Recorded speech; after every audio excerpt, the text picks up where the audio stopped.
All right. What is going on? Let me go ahead real quick.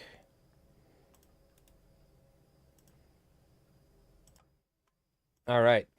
We are good to go. I hope everybody's doing well. Appreciate everybody tuning in. Uh Plan on doing some fishing later. So yesterday we fished. By the way, was anybody watching the stream last night?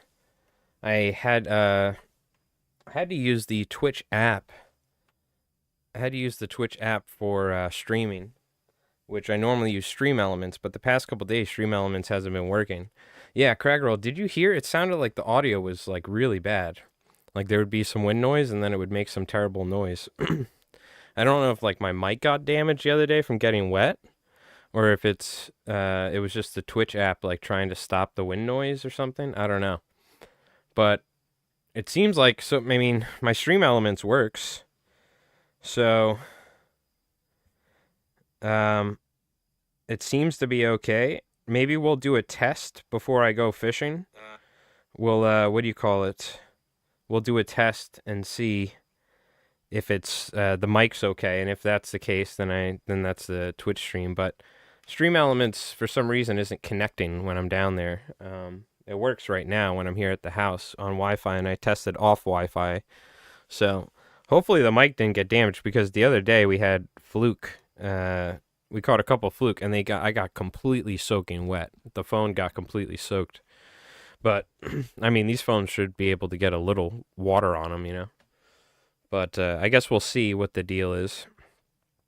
That being said, last night we fished for a while. Nothing. I fished for a couple hours before that. Came back and then we went down yesterday.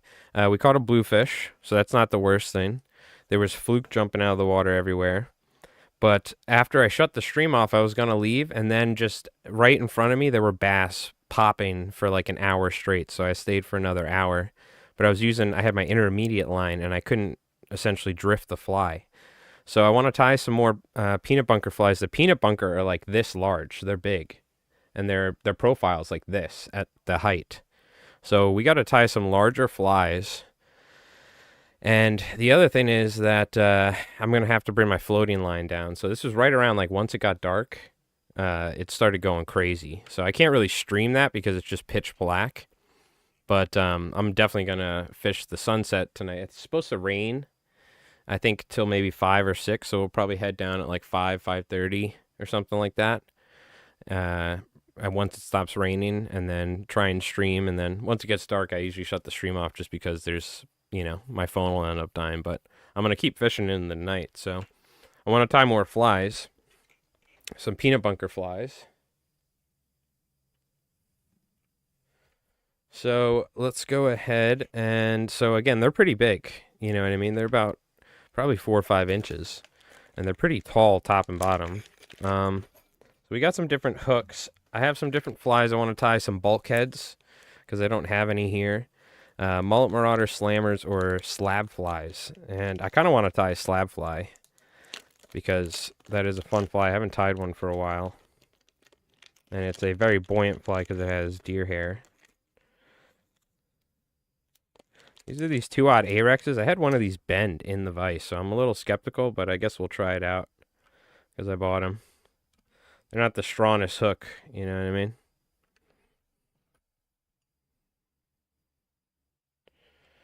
So, I've got so much time material in my checking bag, it's overweight. Oh, no. That's funny.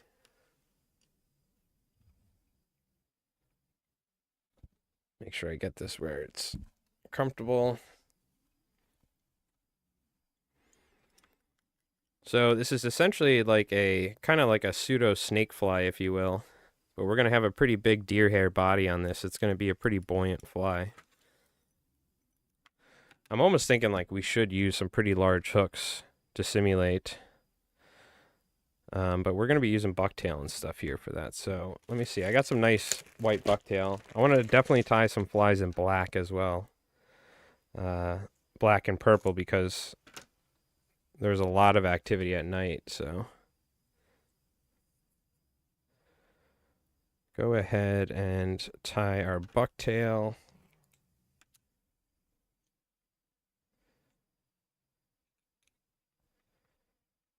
Right around the bend of the hook here.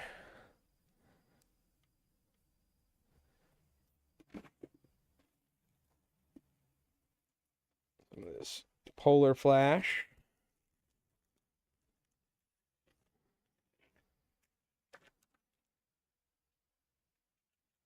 Yeah, there was some really big fluke. The stream before the other day, we ended up getting a keeper size fluke on the fly, which was awesome. Yeah, I don't know. For some reason yesterday I couldn't connect the stream elements down at the water. I have no idea why, but hopefully that's fixed today. Maybe I'll try and start the stream earlier and like walk through the woods or something. I'll have no connection, but maybe that'll solve it.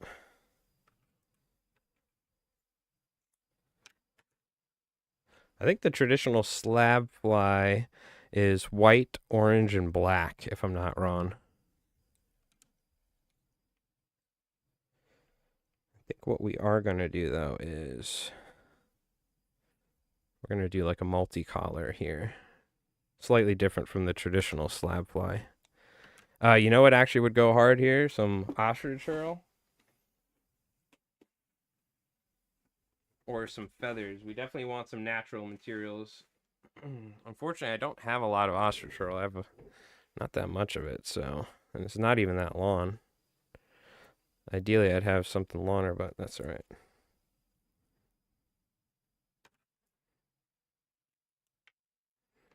Yeah, finally, the fishing's starting to heat up now after it pretty much being dead the entire summer, for me at least in my area.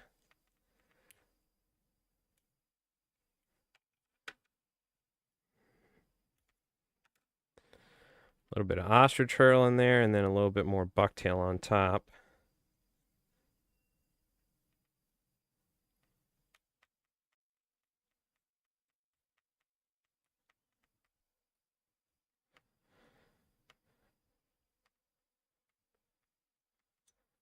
Okay.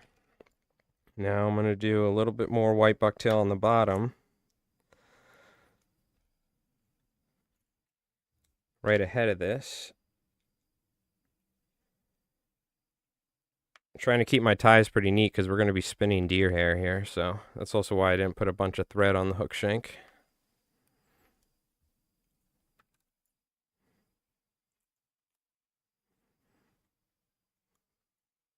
Again, these are pretty big peanuts as well, so I'm kind of going a little bit chunkier with this fly. Well, we might tie like a Kenny Abrams style one as well for dead drifting, but I want to throw water. I want to push water with this fly. We've been throwing some larger flies and it's been helping. 4 pounds of coffee, nice.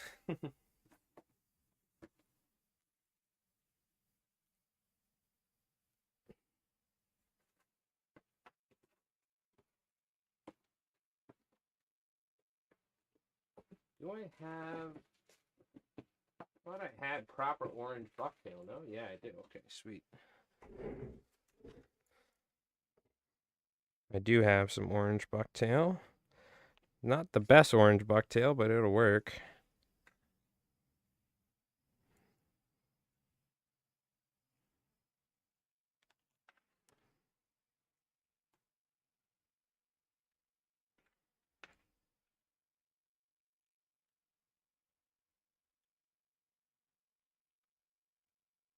Just a little bit of color in there. Why not? And then some black bucktail. Again, I got to get some more black bucktail. My black bucktail is not very good.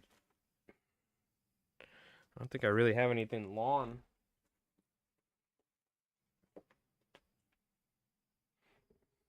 Here we go. This will work, I guess.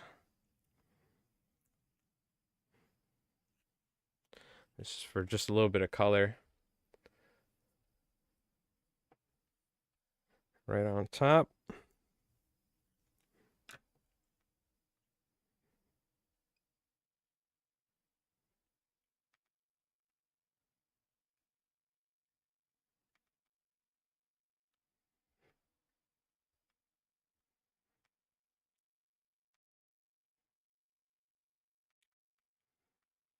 Okay. We left that pretty neat, so now we have room to spin deer hair. This is like a pretty big deer hair body we're going to be doing here. So, unfortunately, I don't have a lot of white. That's the, I got to get more. And I need some lawn material here. So, honestly, as much as I would love to just keep it white, I have some nice chartreuse, so we'll just do a chartreuse head on it. It's not going to look like the most natural fly, but that's okay. I got to get more white deer belly. So we'll go ahead and tie this right on.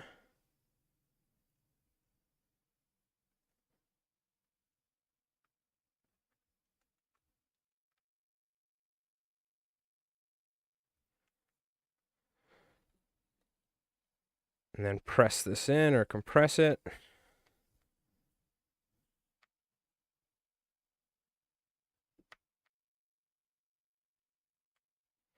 Then is the way we trim it, it's going to be very much so like a peanut bunker or a bunker and how it's shaped. So go ahead and just rinse and repeat this process.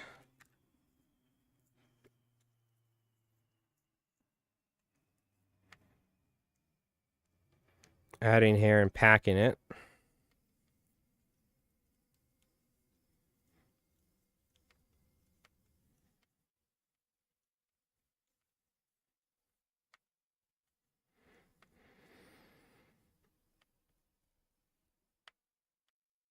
Is this the float or push? It's going to float and it's going to push water. So it's like a snake fly. You know how a snake fly has that deer hair trimmed bullet head?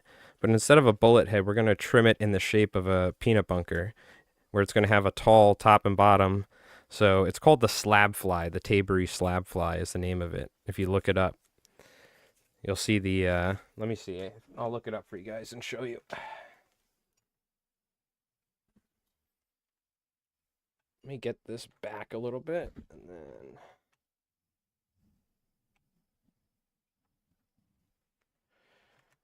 I'll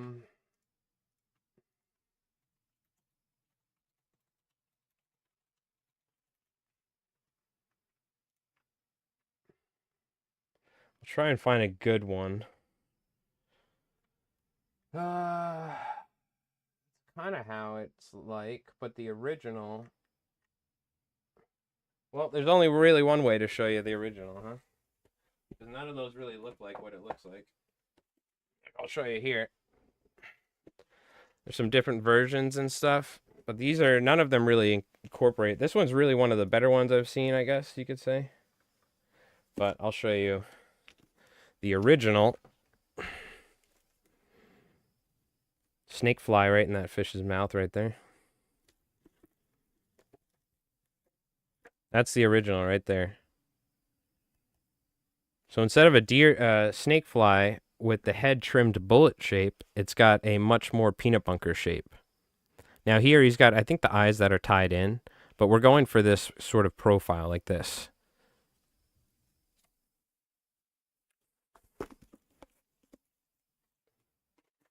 That's the Tabery slab fly. You can see what we got going on. Now, if I had some white deer belly, it'd be better, but... And you can see there's a good amount of bucktail on there and stuff, too, so...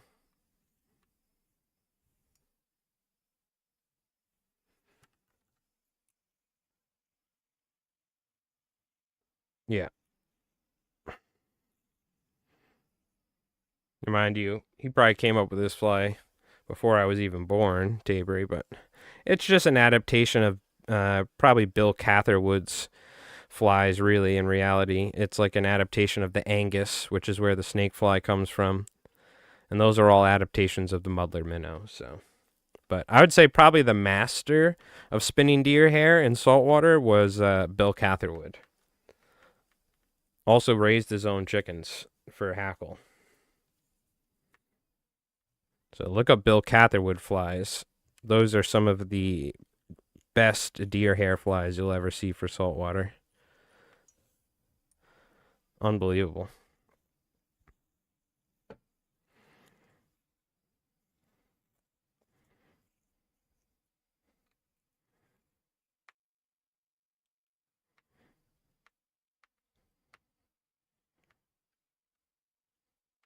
So it's funny, all these flies, you can trace them back to pretty much the muddler minnow.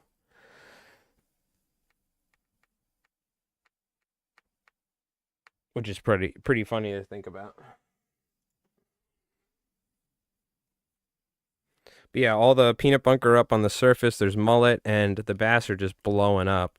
And I was fishing a lot of subsurface with bucktail deceivers, which was working the other day, but I think these peanut bunker are just chilling when it's pitch black at night, and they're just getting harassed, so they're just like up in this like shallow edge, and the fish were just coming up. So I want to dead drift a fly up on the surface. And with the floating line, we can do that, but also with like, this, I could fish with the intermediate, and it'll have a good amount of buoyancy to it. Hey, what's going on, Slim Thunder? Yo, Gabe, you should go back and check the stream from 2 days ago. I think there's 2 videos because the stream dropped or whatever. In the first part, we catch a keeper fluke on the fly. I remember you were asking about that, but the spot, for some reason, there's just a ton of fluke, probably because of the insane amount of peanut bunker that's been around. But so that was a fun surprise. We caught like 3-4 fluke that day, and then yesterday there was probably that same fluke or another keeper size fluke. Was like, I watched it get probably about 2.5-3 feet out of the water up in the flats chasing peanut bunker. It was like, I've never seen fluke do this. They were going airborne. It was like, I wish I had a camera. It was like a National Geographic thing, you know what I mean? Where David Attenborough could be like describing how the fluke are propelling themselves out of the water because it's so shallow or something. Like, they were flying out of the water, like doing backflips. It was so cool. I was like freaking out yesterday on stream. I was like, holy crap. The whole time I was like, look at that fluke. I was like trying to get it on camera, but I really hope we can get our stream elements thing working.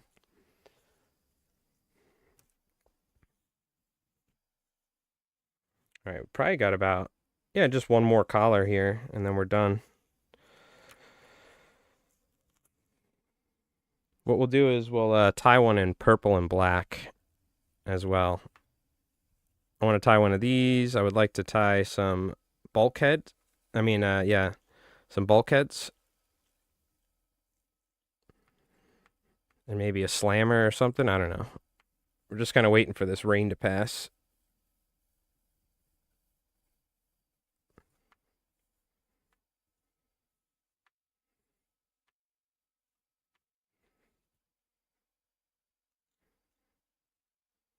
But yeah, the fishing's starting to pop off. I'm not done using these hooks, bro. Like, it happened to me with the ram's wool too. Like, look at that. We get to the last part of the fly. That shouldn't happen. You know what I mean? I made a post on this on Instagram about these freaking Arex hooks. These 2-aught Bob Clouser hooks.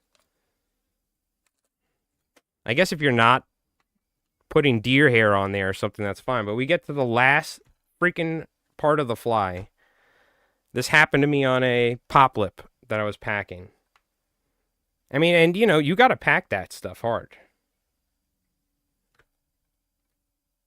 I've tied 2 flies with this hook. This has happened every time. I'm not happy about that at all. And I've had multiple people tell me that they've had issues with Arex hooks. So, yeah.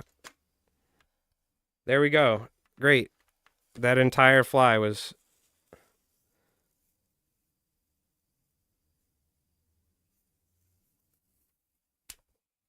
That's nice. Well, we're not using these hooks, I'll tell you that much. Now, this is an Arex hook. I think this is their Predator streamer hook or something. Like, look at this thing. Look at that. That's an Arex hook, too. You see that? I don't think we're using Arex hooks anymore. You can't do that with a Mustad. You're like, oh, well, maybe it's not really supposed to be that much pressure or this or that. Like, I honestly was like, yeah, of course, this is just probably going to bend in half the second I do it. Look at that. Trash. You want to see another hook? This is an Eagle Claw, cheap-ass Eagle Claw hook. We could do it as well, but it's harder. This is like a freaking 5-cent hook. So... It's like, what's the difference? Why are you spending $5 for, or like $15 for a pack of hooks? You might as well just buy cheap ass Eagle Claw hooks. You know what I mean? Unbelievable. All right. Well, that was a waste of time. If I can't pack deer here, you know what I mean? Like, what if you catch like a 50-pounder or something like that? It's only a 2-odd, but still. Come on, man. Like, what is that? Might as well just be using like the cheapest hooks you can get instead of Arexes. Okay, now you want to see something? Let's do another test. Which, by the way, shout out to Regal, dude. Those hooks don't slip, I'll tell you that much. These are Predators. These are like hardcore hooks. This is a 6-odd Predator, Partridge Predator X. I don't want to... dude, I don't have many of these, so I don't want to destroy it. I bet you I could bend it as well, but it's definitely stronger. I mean, this is a larger hook, but... let's use these. These are the 4-odd. I mean, but I don't really have room for a slab, so we'll use this one. I just want to bend a bunch of hooks now, to be honest with you. Let's just bend all the hooks I have and just break them.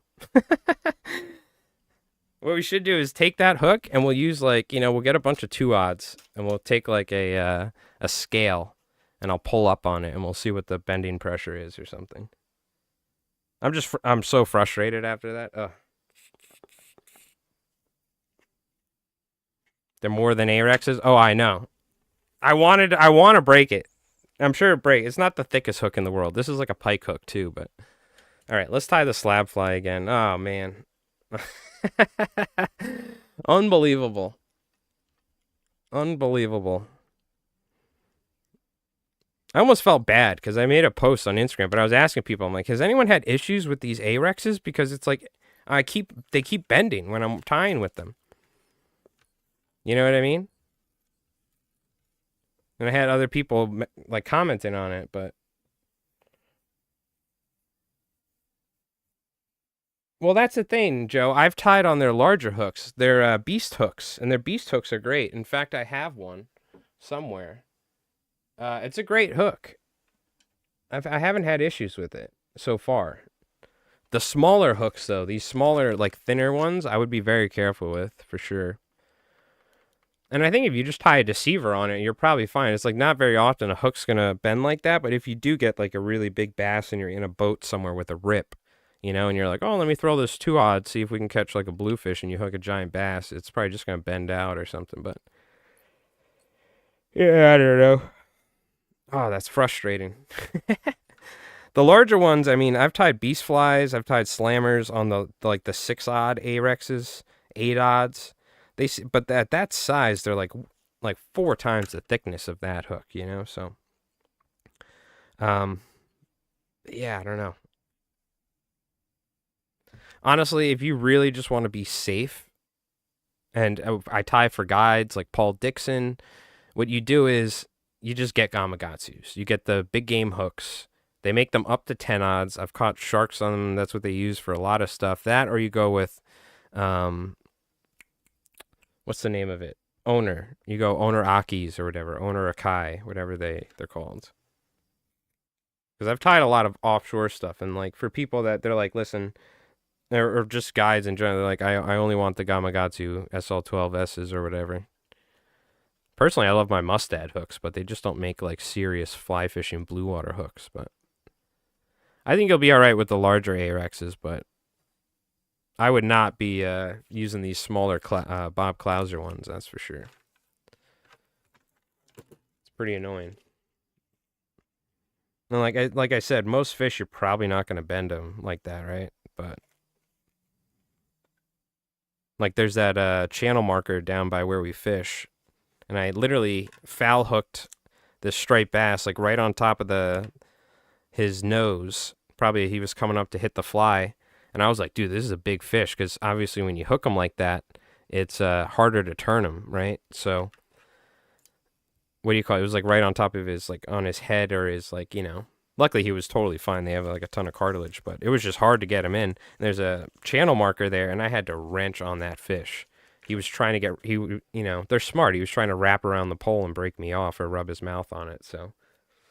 Luckily, though, sometimes you got to stop them in their tracks when you're fishing around structure and stuff. So definitely important to have hooks that you can like put the pressure on fish. And in a boat, it's one thing, a lot of times because you can like kind of move with the fish or you're drifting. But when you're fishing from shore, like you're kind of just at the mercy of whatever a big fish does. So you have to try and just direct them as best as possible with the rod and all that. But how's it going, Joe? I hope you're doing good. Yeah, I would think for the most part you're probably okay with the larger ones, but I'm gonna be honest with you. I'm probably gonna stop buying Arexes. I'm just gonna stick to the if I'm tying larger flies, it's the Gamakatsu SL12S. So if not, I'll probably go with the Partridge Predators because I've done pretty good with those. They're pretty expensive, but luckily I don't think I'm in touch with them, but I was literally I think to buy these hooks, you have to buy them like directly from the Partridge rep, US rep or something, but I don't know if it's because I've done fly shows or something like that, or I know a Partridge dealer. I was like able to just buy these hooks in the 100 boxes.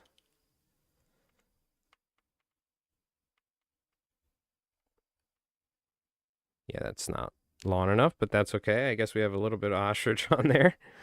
Let me get a couple saddle hackle, cheap Chinese saddle hackle we'll use here. Just get a little bit of length here.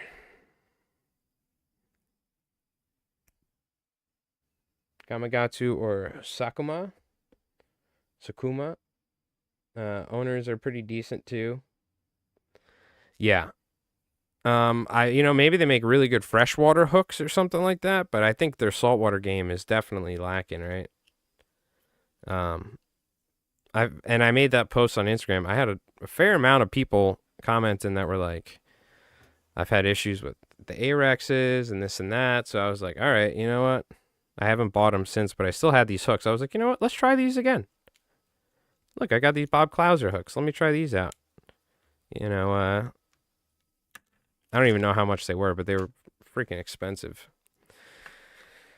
especially out here on Long Island. All right. Let's go ahead. Definitely want to have enough bucktail here on this thing because, as we saw in the Tabery version, this is like a full-bodied fly, right? We're trying to imitate these essentially giant peanut bunker. They're almost like adult bunker. You got to give them a month or two; they'll be adult-sized, small ones.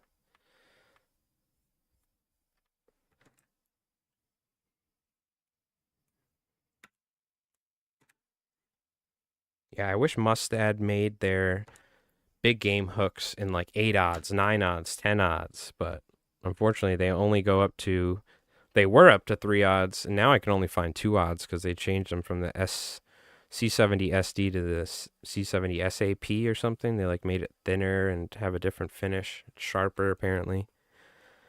But I really wish they would make larger fly hooks because I've had nothing but luck with the Mustads. I've had customers go catch giant trevally on the 3 odd Mustads, like 50-pound giant trevally off in the Seychelles or something. So they're great hooks.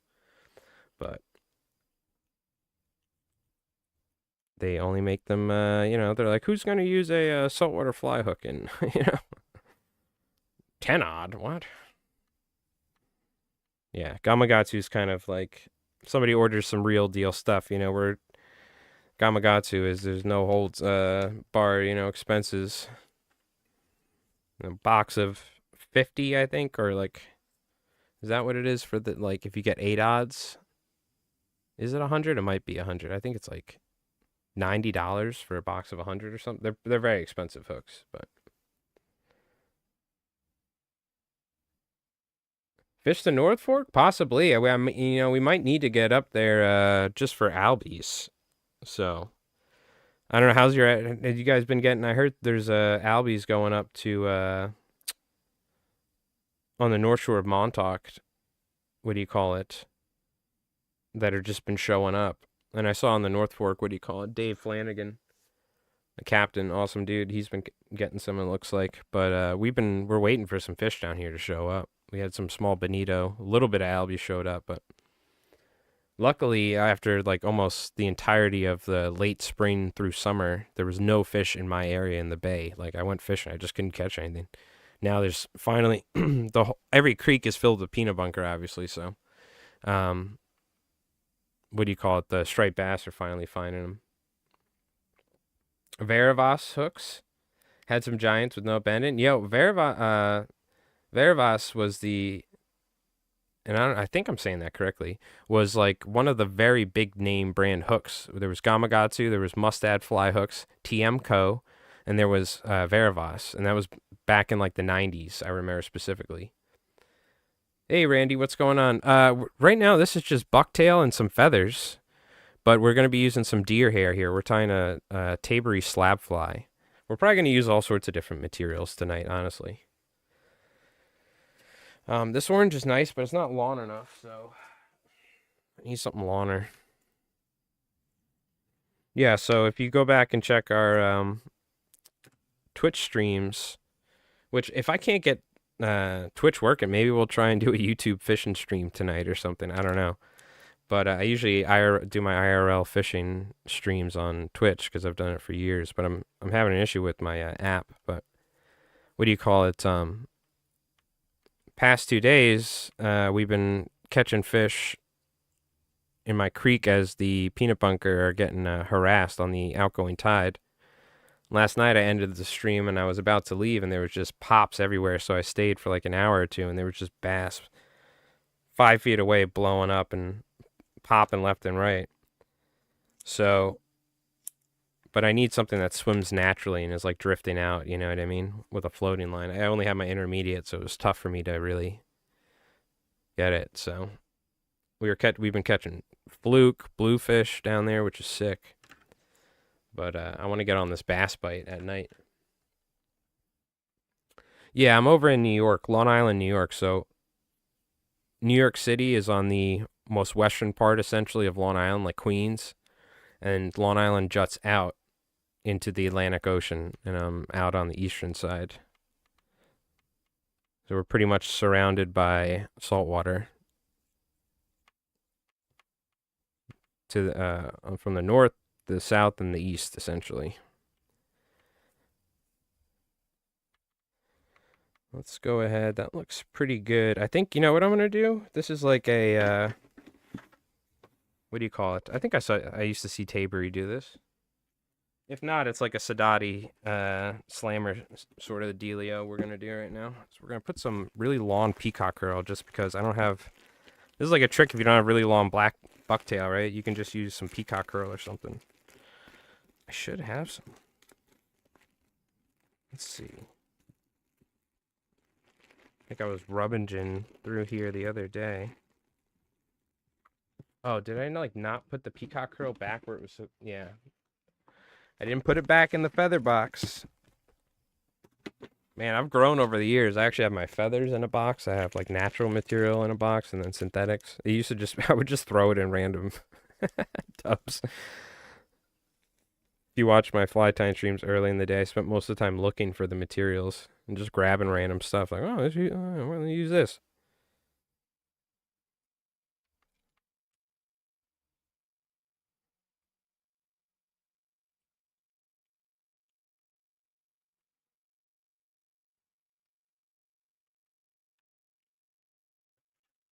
Now we'll do our spun deer hair.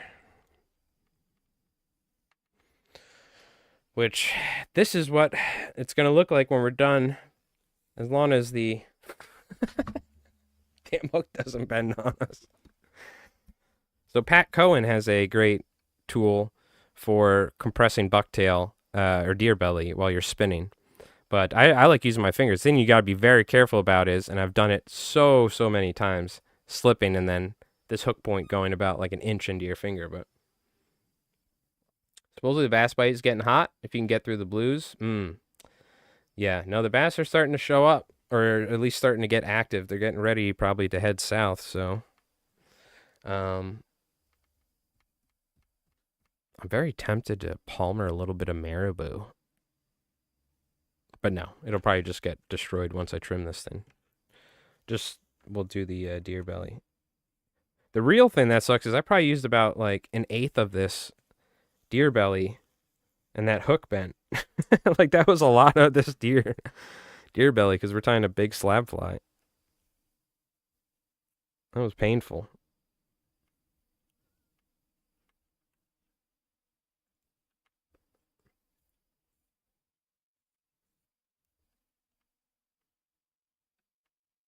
Here, Arex is going to end up hating me. What has this guy got against us? I should like post a clip of that hook bending on Instagram. I get like tag him in it. Nah, I'm not gonna do that.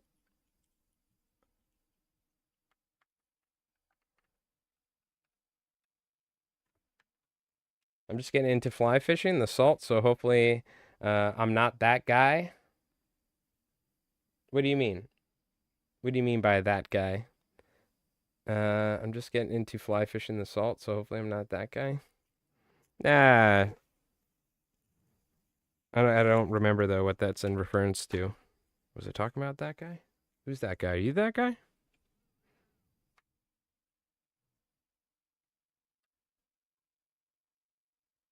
Especially next to the Eagle Claw. That's an easy sponsor.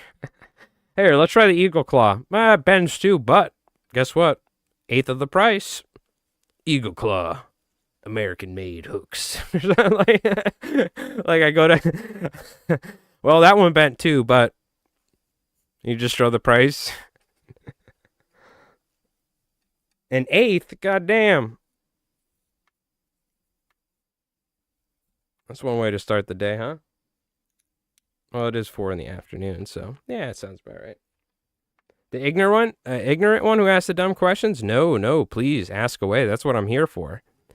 I am here to just ramble about nonsense and tie flies at the same time, but we are also here to answer questions to anybody who is interested about anything fly fishing or fly tying related. That's really all I am good at in life is fly fishing and fly tying. So if I don't help people with that, then I'm really just doing absolutely nothing with my life. So ask away. You've seen my guitar playing. It's mediocre at best, okay? I gotta do something to improve the world. So if I can make people tie better deceivers and eventually hate squirmy wormies, then I've done my job. Like I'm gonna start putting in like subliminal like micro frame of a insert an image with like a squirmy wormy with like a circle and the X or the line through it, like subliminal messaging in my fly time videos.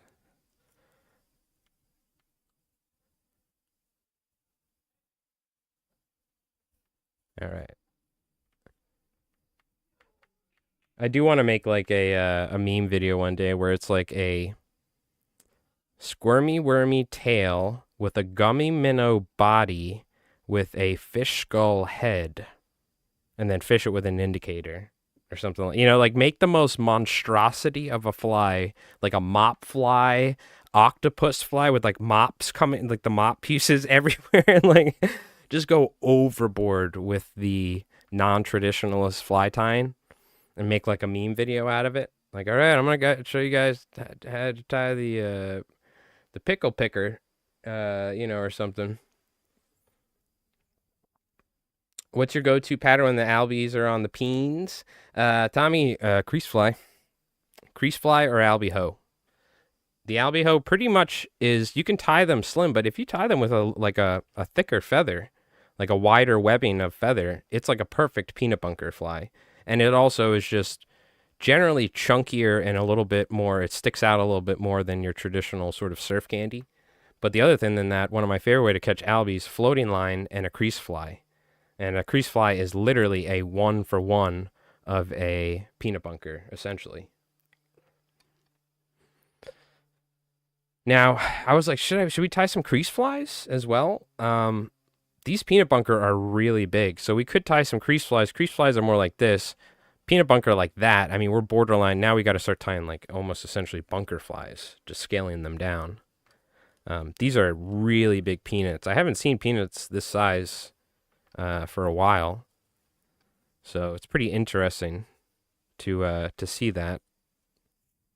I'm assuming when you see fish like that, I mean, we're catching keeper fluke. There's got to be some big bass in the area, so. The one that we caught by essentially hooking it on top of its head, it wasn't really even a catch, but I'll take it. I'm assuming it was swiping at the fly. That thing was like probably about 28, 29 inches. But while I was there fishing, I saw a head come out of the water. I was like, was that a seal? Like I couldn't. I was like the Loch Ness monster I just saw. So it probably was like a 20-pound bass, and I just saw its mouth come open and just like grab a bunch of peanut bunker. But this sort of like bait is very conducive to big fish. You know what I mean? Or at least like 18-pound, 20-pound bass. To me, that's like a big fish on the fly. So my wife and I have a place in Fenwick, Delaware. Nobody I've met fly fishes, so I'm trying to learn. Well, luckily the internet is your friend. I forgot to cut a bunch of crease fly bodies. I only brought one. Ah, okay. When I was first learning, Randy, luckily there was like a fly fishing club, but for years I didn't even know about that. And I was reading books by Lefty Kreh and just going out in my yard and casting in the grass or going down to the water. I didn't catch a fish for the first year, and then I caught a bluefish. And I think it was like a year and a half till I caught my first striped bass on the fly. And I used to catch like 20 pounders on spinning rods when I was like 10, 11 years old. I was surf casting since a little kid. So it was a really hard transition and hard to learn. But once you get the hang of it, I mean, that's like throwing you in the trenches. Here you go. Good luck. Nowadays, like with the internet, you can see double hauling and the casting slowing down the motion. You can go out there and feel it. You could even post a video on like a Facebook group and be like, hey, what's going on here with my cast? You know, they're like, oh, you need to slow it down or this or that, you know? So, it's definitely, you have a lot more resources and tools. And the rods, reels, the lines, everything's better. Like, you know, like the rods load great, the lines load right. It's a matter of like, I find the hardest thing for people who are new is like, you know, learning. And then also if you get like a cheap setup or you have really crappy line or a crappy rod, that's one of the big things that, you know, people run into. So make sure you get a decent setup if you're like actually going to give it a go, you know? You get like a Walmart rod or something or line or like a off Amazon somewhere. It might just be like complete trash. But Delaware, you should have striped bass down there, rockfish, right? You around, well, Delaware is not a big state, right? So you're probably not that far from saltwater in reality. Straight candy bunks? Yeah, exactly. If you, unfortunately, I think the audio is like completely screwed up because of the Twitch app or my microphone is broken on my phone. I have no idea. What do you call it? Yesterday we snagged some of these peanut bunker. They were massive. So if you want to get a look at some of these jumbo peanut bunker, I think we call them like lollipops or something because they're like the size of like a lollipop. You know what I mean? It's like a good way of describing it almost. Like that thickness and height almost in the middle. So they're pretty big.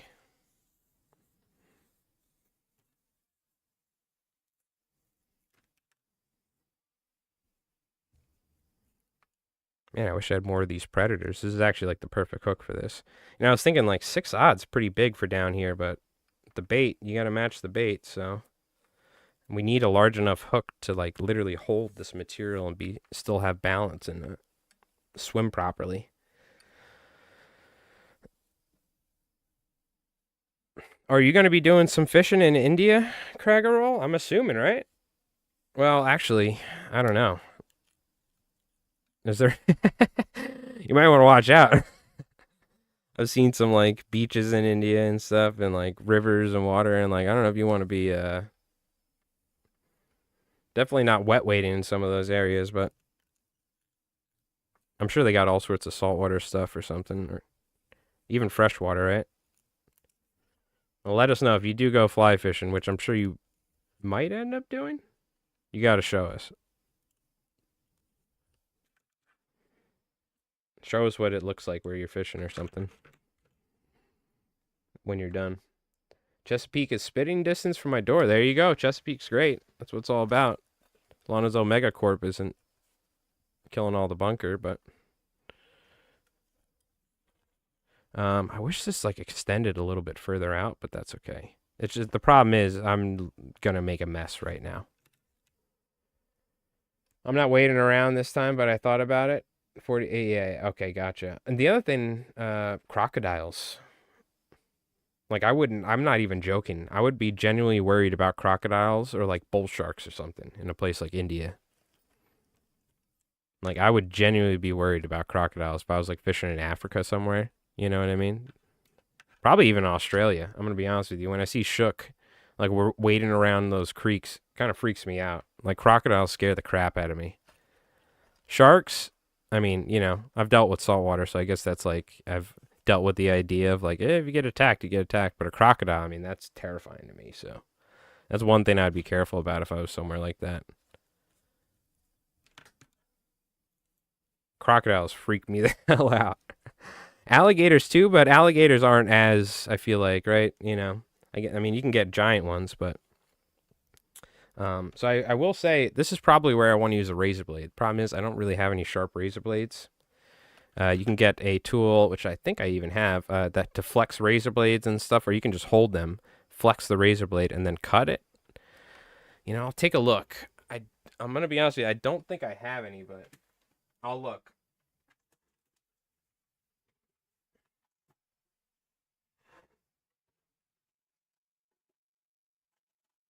Oh, I do have one. It's probably not sharp at all, but let's see. The only problem with this is that it's gonna make the mess even worse.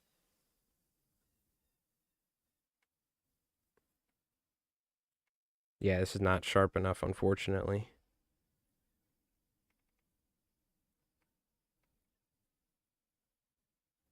You get the idea. You can essentially use a flexible razor blade, and then you can use a holder, but we're just gonna cut it.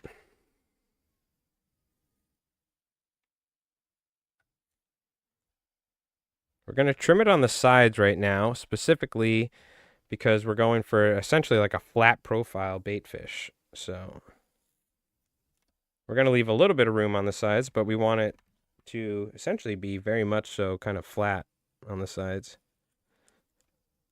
with a little bit of angle, I guess.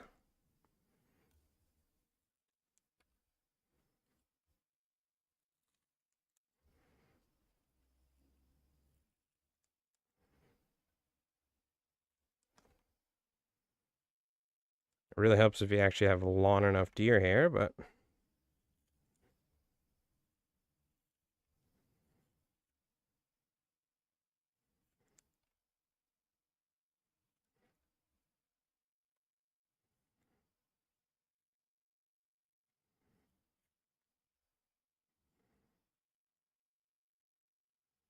yeah, we're gonna need the vacuum after this one.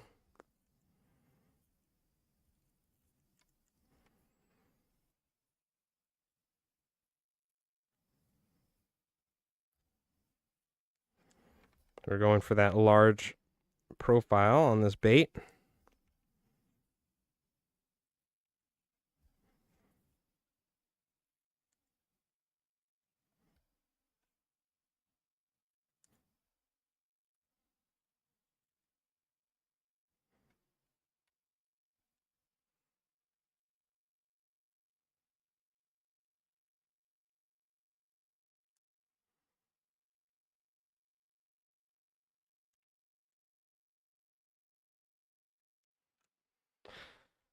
So essentially you can see the profile that we're going for here. We're trying to get that shape to continue along with the bucktail. So this is where we can kind of tweak it, and this is where the OCD kicks in, or the just being anal about trimming deer hair.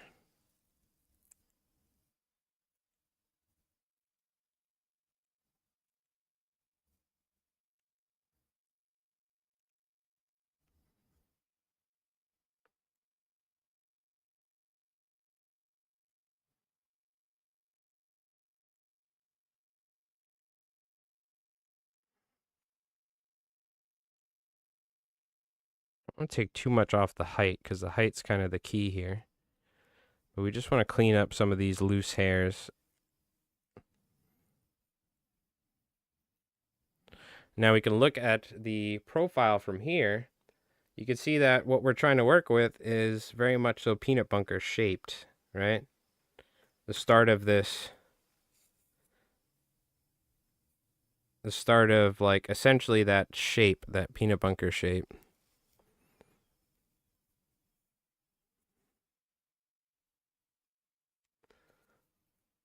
Are you using a chartreuse head for a specific reason? No, I just didn't have my white deer hair body. Was the reason. We're going to put eyes on this, but I need to learn the tides and when to fish. Yes, moving water is important. Either, you know, the flood or the ebb, you know, the outgoing. But yeah, moving water is generally really important for striped bass. Not always, but when the tides move, you know. And the other thing is fishing at, you know, first light or sunset is also really important. The fish get active around that time. They take advantage of that light, and the bait fish get confused. So nighttime fishing as well is pretty important. Do I hear the rain? Is it starting to rain? I want it to rain so I can go fishing afterwards. So now we're just kind of trying to get this shape perfect. Maybe take a little excess off here and there so it kind of swims as even as possible. It's hard to do this with scissors, you know what I mean? This is where really a razor blade does shine. But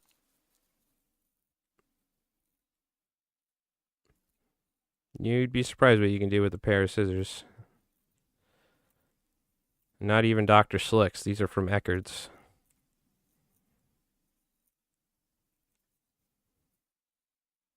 I'm a commercial fly tire that does it for a living. Not for Instagram. So you know what that means? I'm broke. So I use the dollar store scissors. I'll use it for like 6 months.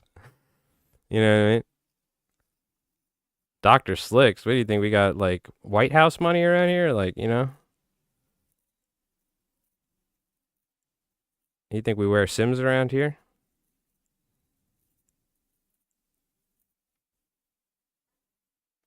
So I'm just trying to even it up here a little bit.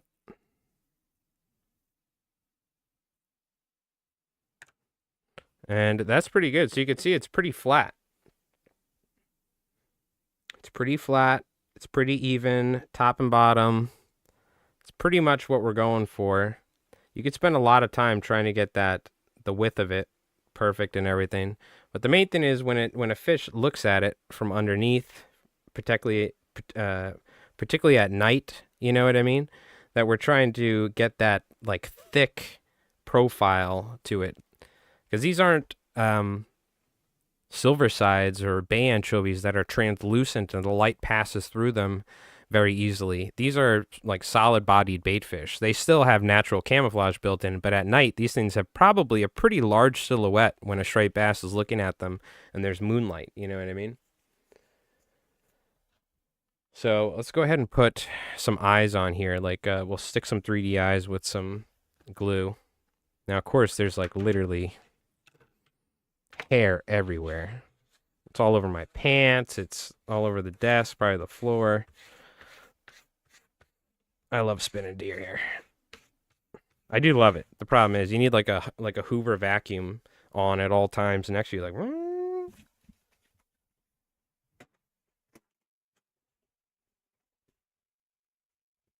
yeah, we're gonna have to vacuum.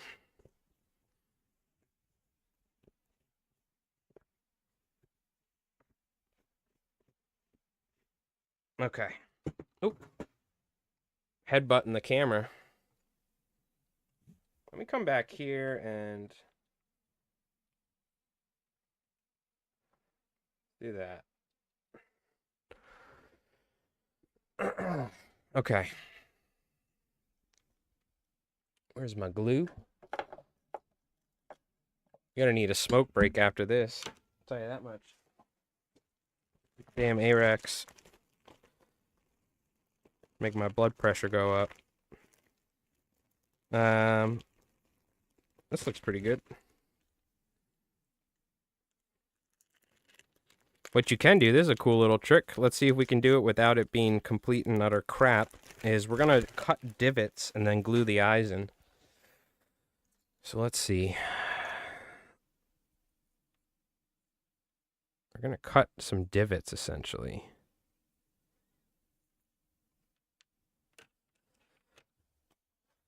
Now, of course, after I move this and clean up, I'm like, all right, let me make some more, get some more hair everywhere.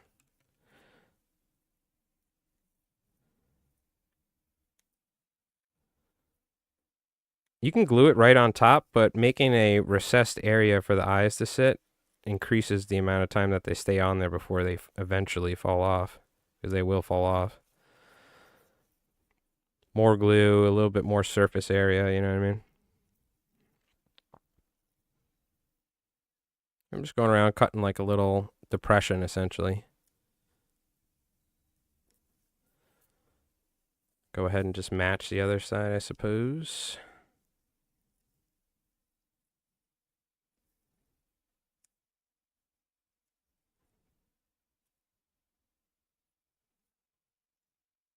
So how's everyone's fishing been? How's your fishing been, Joe? Has it been good up there?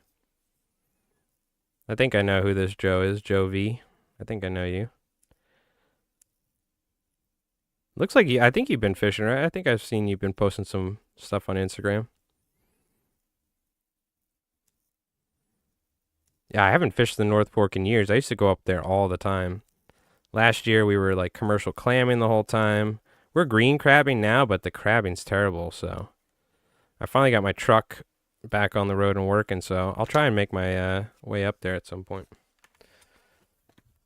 Schoolies, yeah. That's always a good time up there. I mean, that's one of the main things you can at least count on, you know.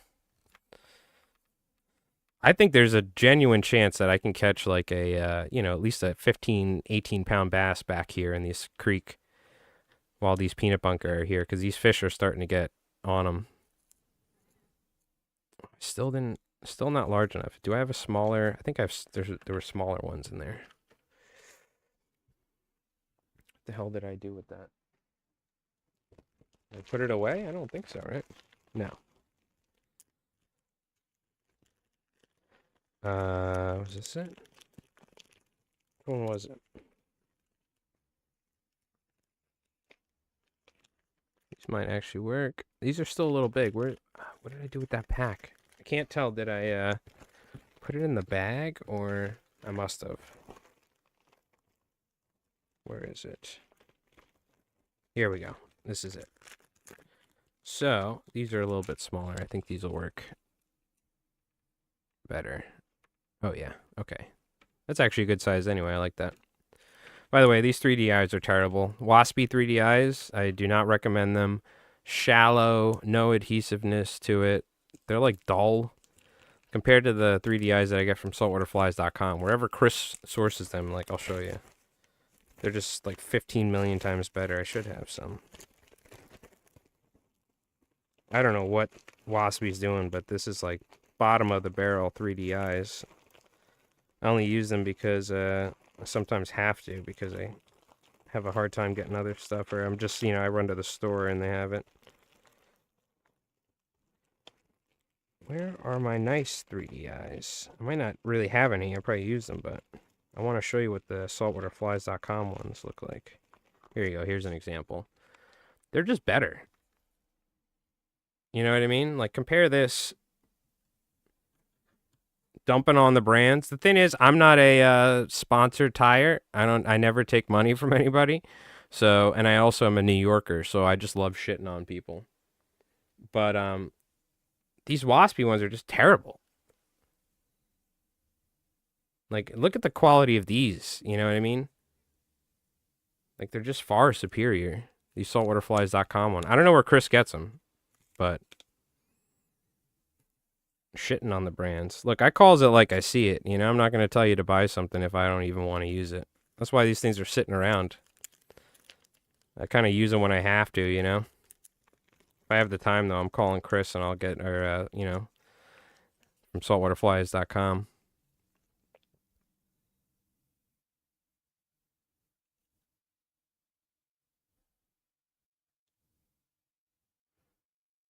Yeah, I'm not very rep friendly for brands. Like, what do you call it?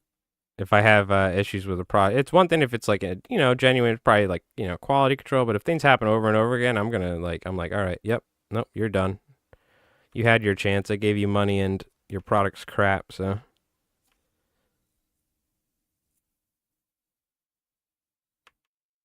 especially with how expensive everything is nowadays, like you telling me I got to spend $8 for 3D eyes that are like they don't they they barely almost they're almost not even 3D eyes. They might as well just be stick on eyes with how little height they have and like the quality of them. It's ridiculous. Well, I got to spend about $80 for hooks, so and half of them will bend. Good luck. Like what? Crazy. Absolutely crazy. Meanwhile, you might as well just probably just be using like stuff you buy from Michaels and regular fishing hooks from the store. You'd probably be just fine. Saltwater flies hard to navigate. That's the one thing. Chris's website is literally from 1998. Literally looks the same since it was from 1999 when I was buying it. It's the same setup. Every single person's like, "Oh man, it's hard to tell." They're like, "Is that even a real website?" Like they're telling me, I'm like, "Yes, it is. I've been buying fly tying materials there for like 20 some years." So he definitely needs to do something about that, or it's just kind of like it's got its own charm. You know what I mean? But it's not, in my opinion, it's not that bad. Like modern websites nowadays are so convoluted with like category bars and this and that. Like I was trying to find something the other day. I was like looking for like skateboards on Tactics or something, and I'm like looking at the filters and this and that. So I'll show you. Look, let's go.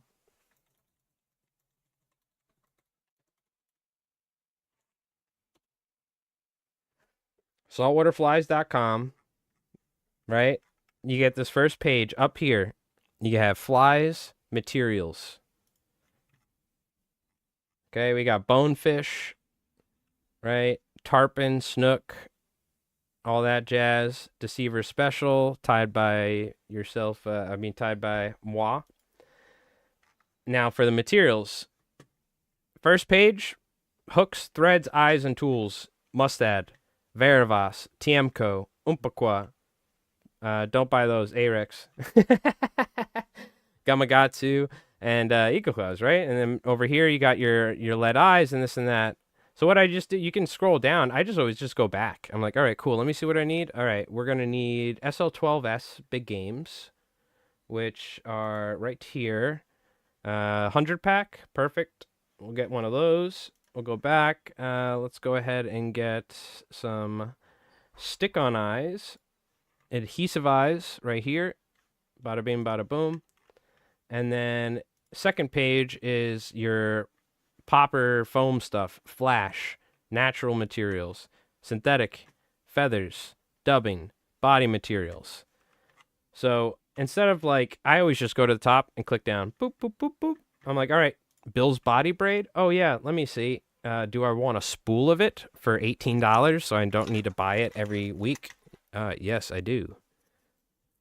Yes, I do. Um, Chris has been selling fly tying material online, probably I think almost longer than like any other saltwater, particularly any other business. I'm almost certain. At least like not a giant corporation or something. So once you figure out how to navigate it, which it really isn't that bad, but it's not like a modern website that's like flashy, and has like, all right, let me click here, hooks, brand, filter, this, that, saltwater, big game or this size, it's like, it's all just in one spot, essentially.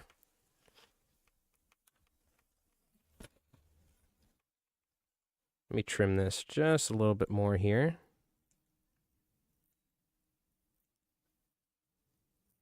I was a little worried about, I wanted to put the eyes on first because it presses down on it slightly.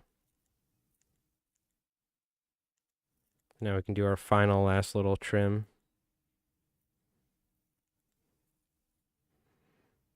The main thing is we don't want the bottom to be taller than the top, so they look pretty even, right? Because if we have too much material on the bottom, then it's probably gonna.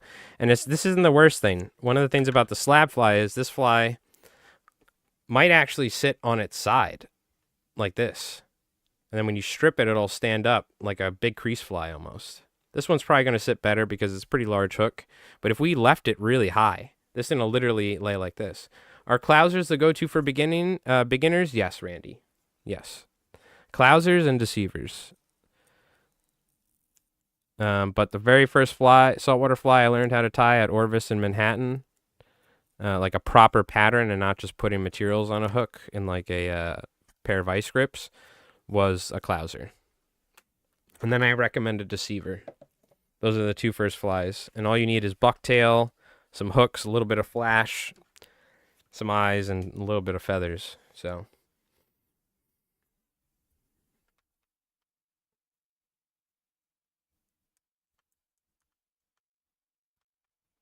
Let me take a look.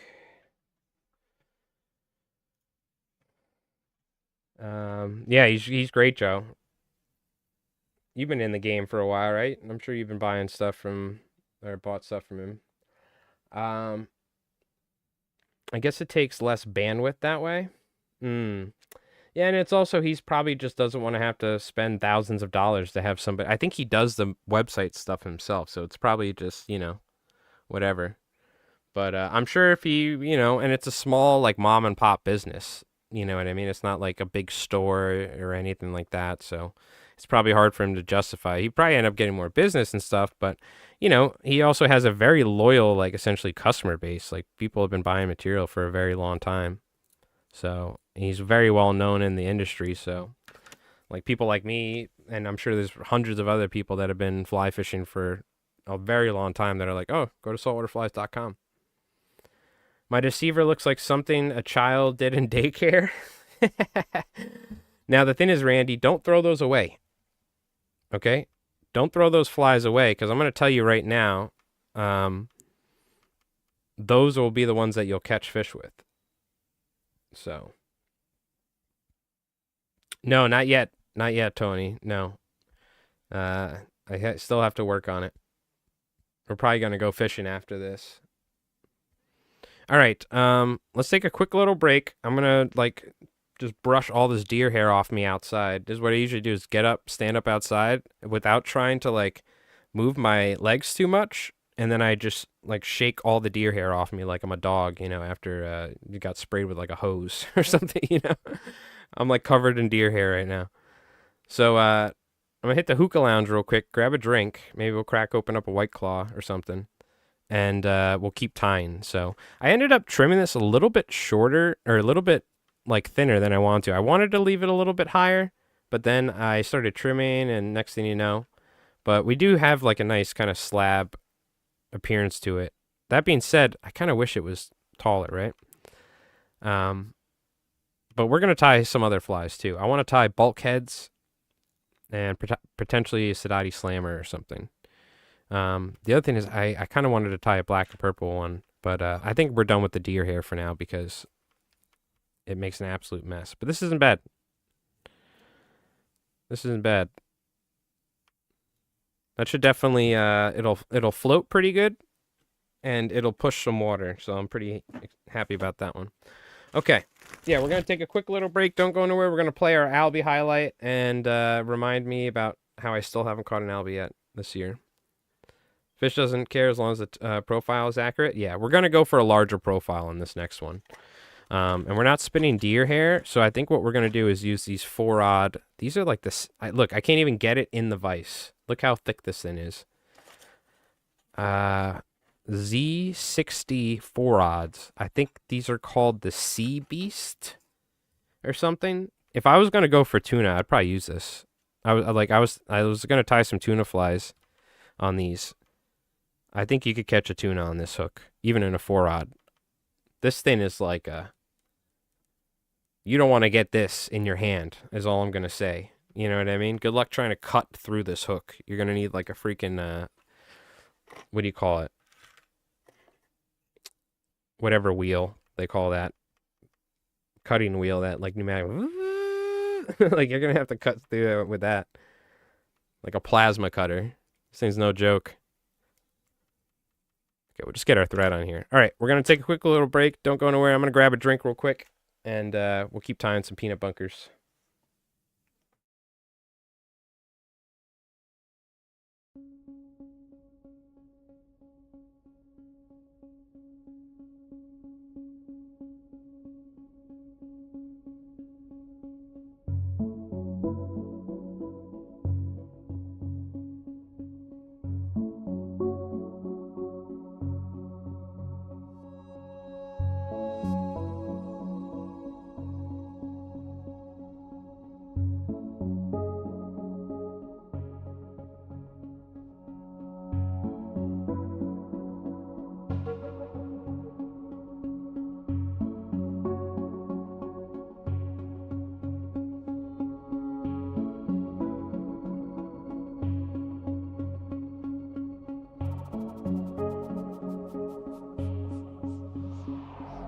Yeah, dude. Yeah, dude. Stay tight, all right? Yeah, keep it tight. Yeah, dude. Yeah, Aiden. Knuckle buster. Are you good? Do you need me to do anything? Yeah, I might need a ride. Yes. Okay. Hold on, I'm gonna turn now. I'm gonna try and get on the valve. Yeah, get on the valve. All right, you're doing good. Keep doing your thing. I'm gonna move us away.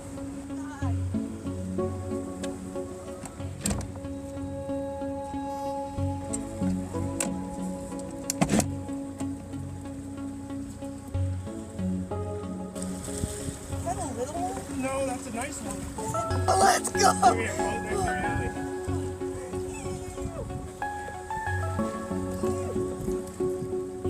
Good job. That's sick.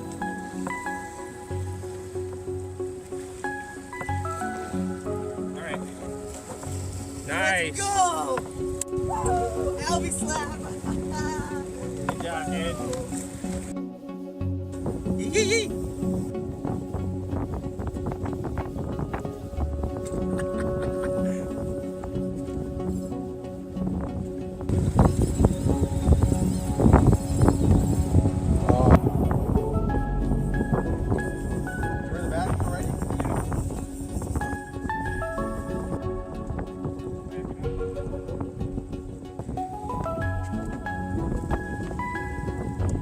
Looking down the barrel of a 12 gauge little tuny, bro. On the Alby door too.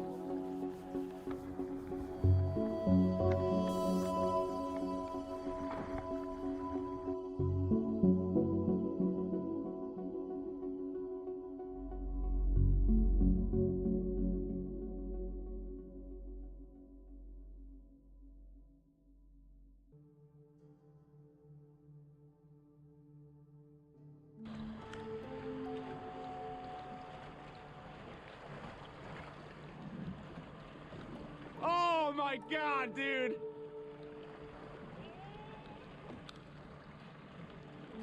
What the fuck?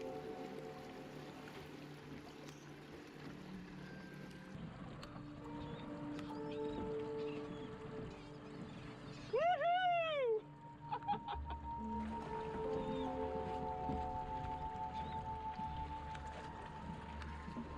Oh my god.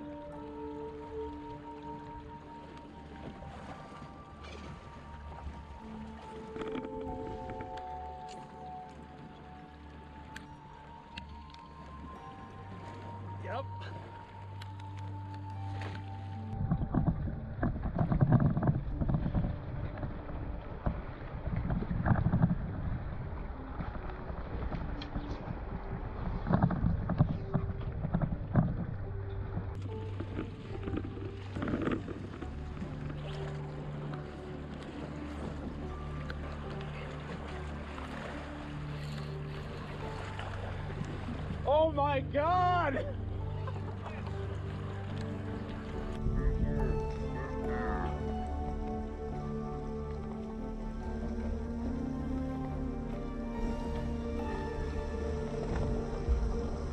All right, we're back.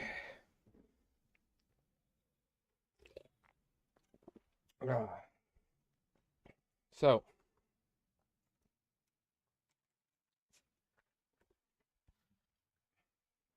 it's currently raining at the moment. I'm gonna go out there and fish no matter what. Looks like some rain's coming from 7 to 8. I thought it was gonna be done around 6, but I don't know if I'm gonna be able to stream fishing if it's raining, but I'm going no matter what, essentially.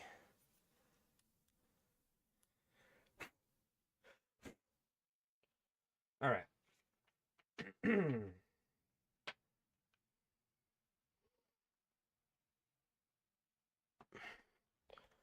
Let's go ahead and tie a bulkhead to my best ability. Okay. We got big old hook.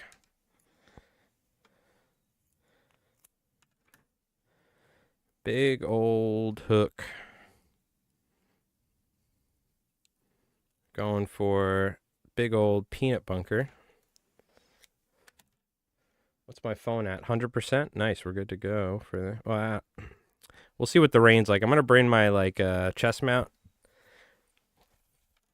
But we'll see.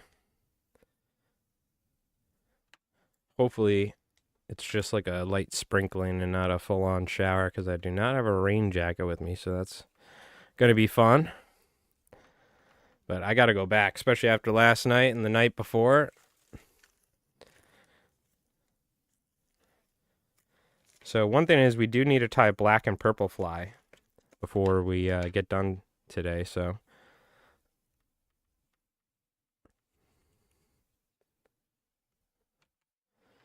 Put some flash on here. Doesn't need to be a lot. Probably just going to do like a bucktail deceiver style collar for the next, the next collar or so. And then I'll just do some of the bulkhead ties. I'm not the like best bulkhead tire, but it's good enough. I do want to throw like some feathers on here. I have some of these junk Chinese saddle hackle. Just to give it a little something something.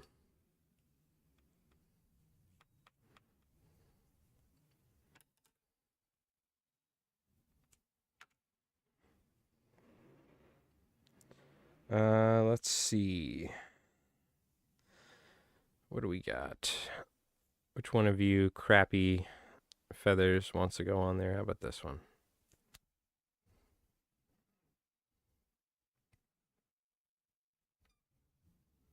So I'm like kind of tying them at an angle too, you see, where they're kind of sticking up. That just helps with not fouling. It's a little trick I learned from the owner of saltwaterflies.com, tying some GT flies for him.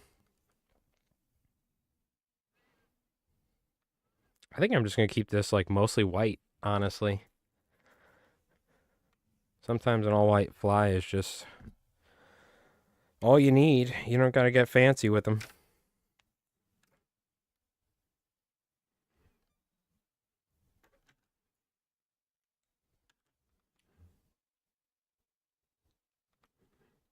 The regular bucktail deceiver collar to build up the profile.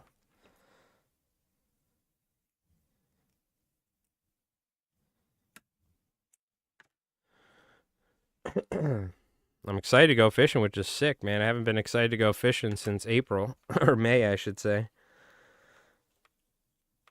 It's kind of bummed out. The Alby's kind of been a bust so far, but at least the bass are now being the saving grace. The bass and the fluke.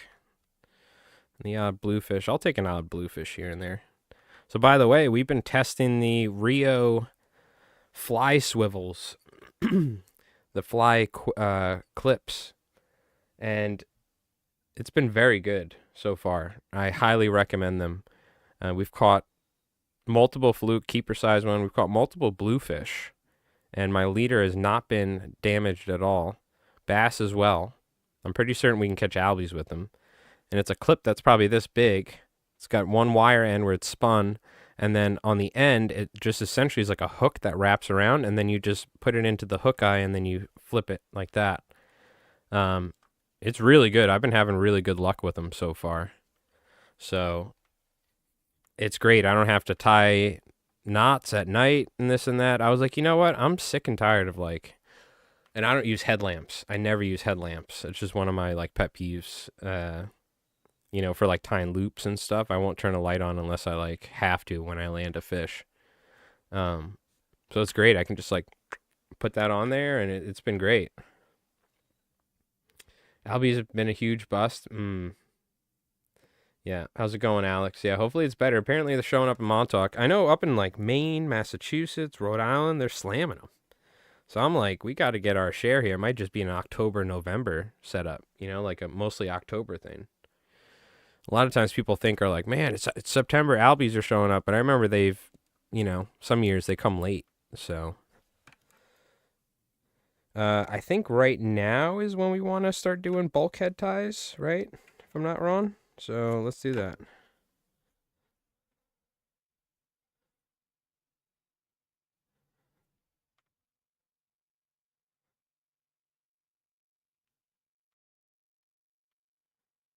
Let me just adjust this slightly.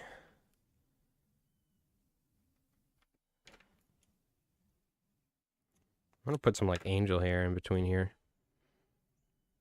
Rhode Island hasn't been spectacular? Okay, gotcha. I fish wall and it's mostly been bones. Yeah, a lot of bones around. It's baby ones too for us. At least you guys get some like actual bone. Bonito up there.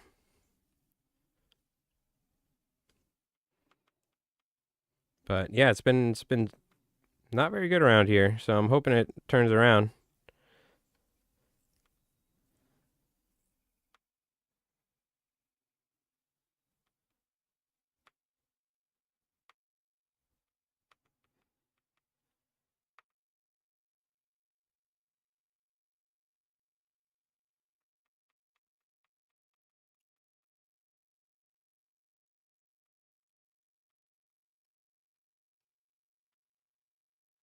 Start building up that bulkhead, baby. Let's make this thing durable.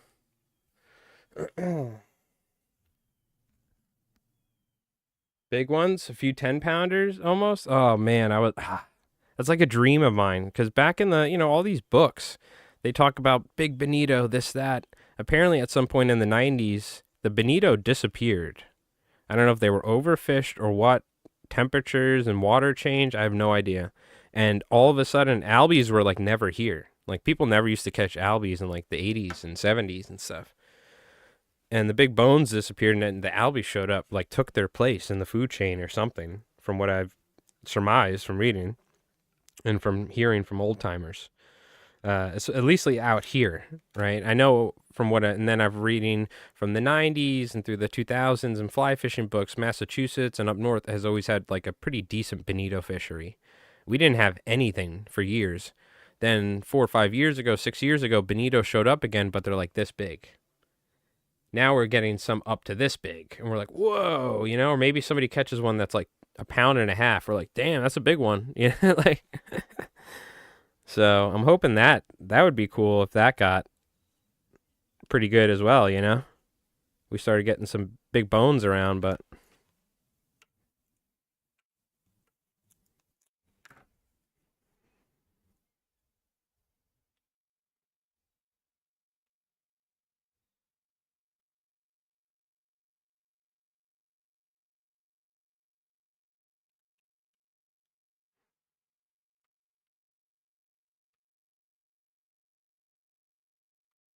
I'll spread that.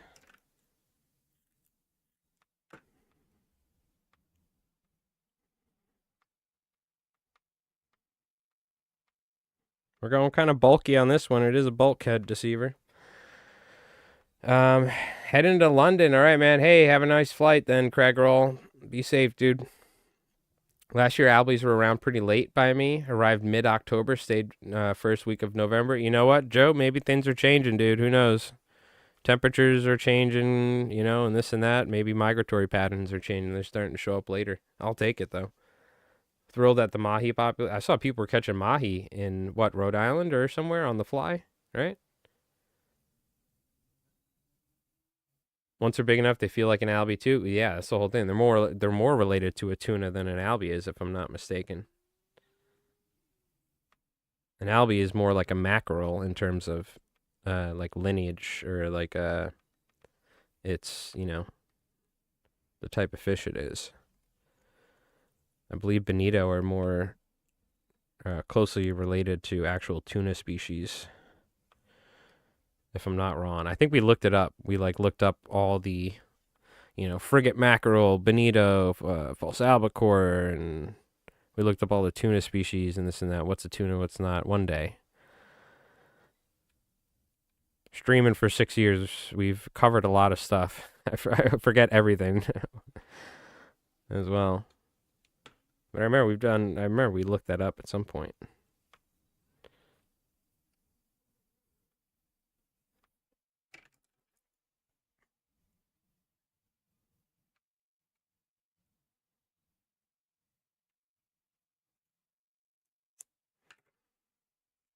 Nice and simple. A little bit of flash, a little bit of some feathers, and that's it. Some white bucktail. See ya. That's all we need here.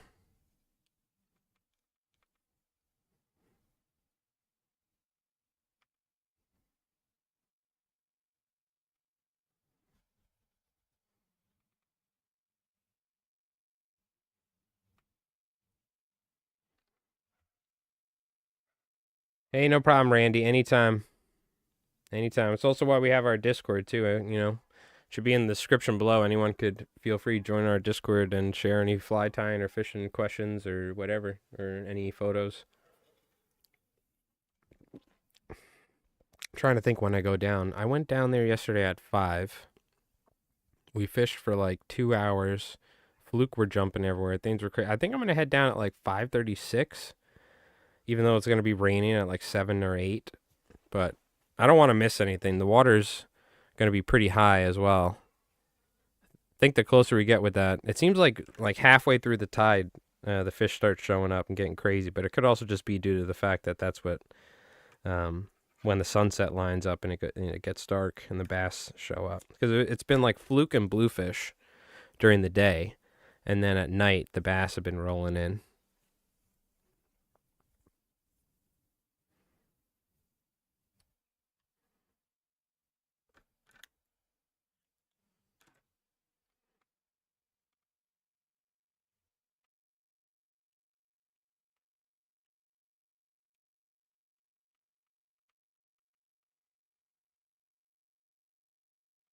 Go ahead and spread this around.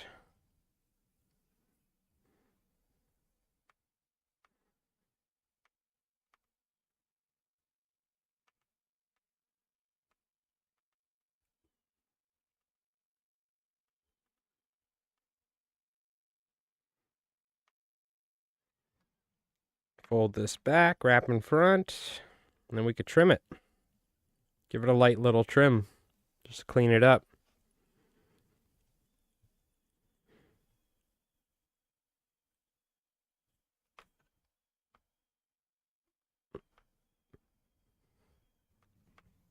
Don't need eyes or nothing. Just good old bucktail on a hook. This is already nice. I like this. This came out pretty good. You can see essentially when this thing is wet, I can't even take it out of the vise at the moment. I forgot. It's such a big hook. When this thing is wet, this is going to have a great peanut bunker profile.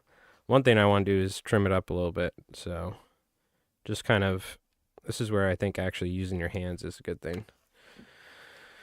And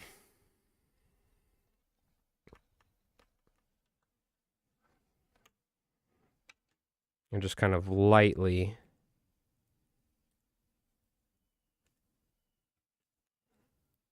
I don't even want to trim that much.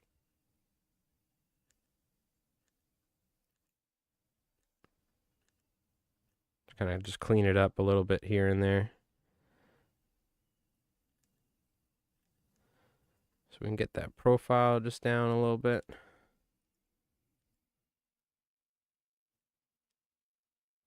That looks pretty good. I'm going to leave it like that.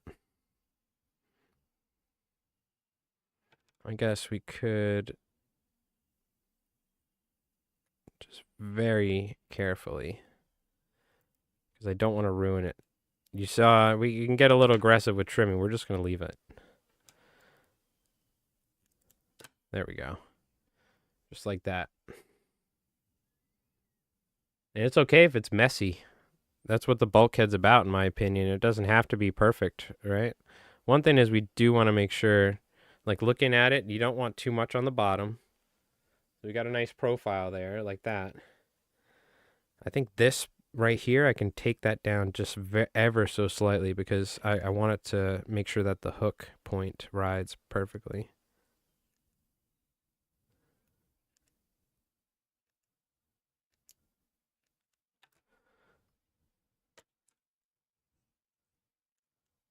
There we go. That's fine. I don't want to get too crazy. Now do we put eyes on it? Do we like glue some eyes on there? Nah, we just leave it. Perfect. Nice and messy too. I like it. You know what's going on, Hayes? How you doing, man? I hope you're doing well. All right. I do need to tie a black and purple sort of fly.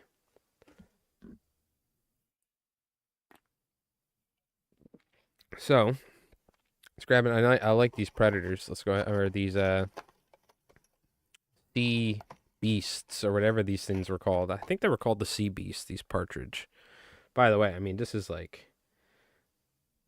pretty serious hook, you know what I mean? I remember, the one thing is they rust, so you got to wash them out with, wash them in some water before you put them away. That's a pretty sturdy hook right there. You know what I mean?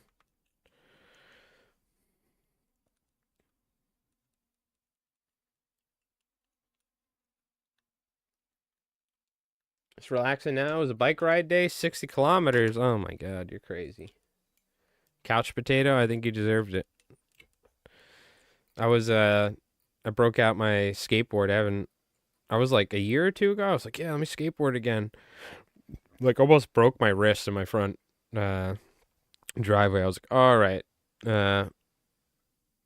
But I got like pads and I got what do you call it, wrist guards in particular for because I can't hurt my hands with what I do for a living.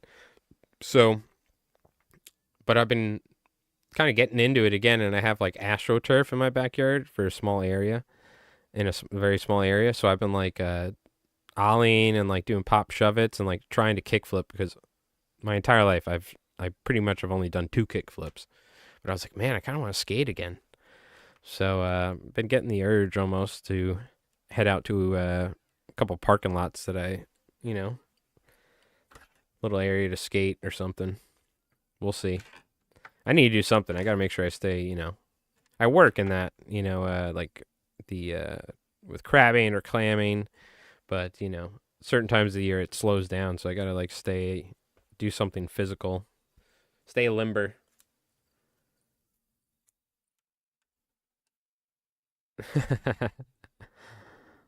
I've always struggled though. I've always been terrible with kickflips. Always. I actually worked at a skate park for years. I spent years working at a skate park. I used to skate like the bowl and stuff. It's too bad our skate park is just terrible around where I am. It just was not good. They need to demolish that thing and make like a concrete park with like a bowl and like a street section. There's like barely any street skating for the street guys. But that'll never happen.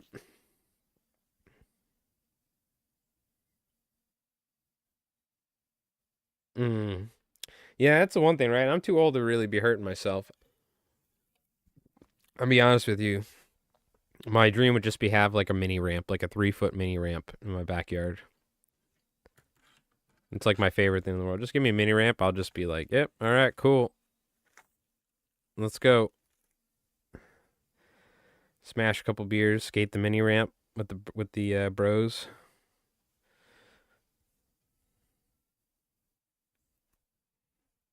That I might be able to do one day. We'll see. We might need to like build one. I just don't have I have like no room, no property.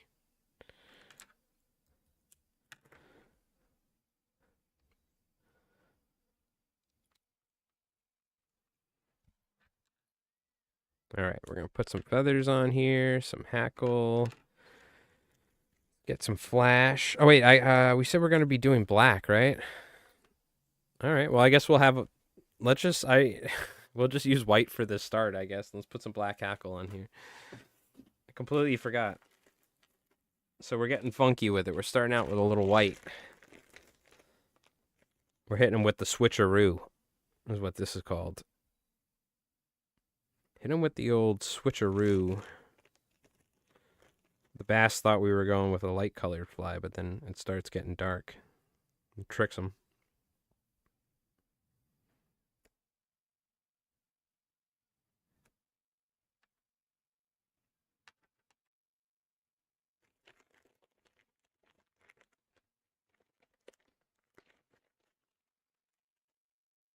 Put some of this black hackle on there. Good thing I remembered as well.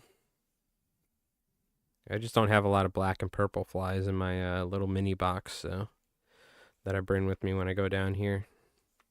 I was like bringing my giant fly box, and then I like dropped it in the water over there, and I was like, well, great. I hate doing that because then you got to take them out, clean them, and some of the hooks get rusted, and like your brand new flies, and you're like, oh man. So I just bring like a little mini marsh box with me when I go down here.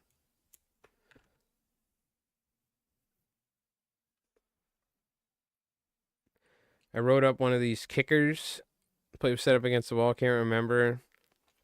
And I had this laminated top, so did a huge kickflip and landed on the side. I ended up falling backwards 8 feet down on the concrete, snapped my wrist into, oh, God.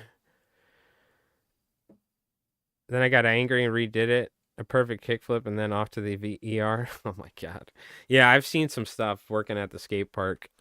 I've seen some severely broken bones and stuff that were where I was like, "Oh, dude," I was like, "Hold on, yeah, I'll call an ambulance for him." Meanwhile, I'm like, I'm trying not to freak out. I'm like, this kid's arm is like broken. He went like flying off a ramp or something. I'm like, "Yeah, you're good, bud. Hang on, I'll call an ambulance." I'm like, Jesus Christ. I'm like freaking out myself, like a high schooler kid or something, working at the skate park. Oh man, yeah, that's nice if you could just not hurt yourself skateboarding, eh? But I guess that's part of the fun, I guess. If it was easy. Because that's essentially what it is. Like you're constantly working on things, and it's a battle. It's a physical battle. All right, I think we're gonna incorporate purple.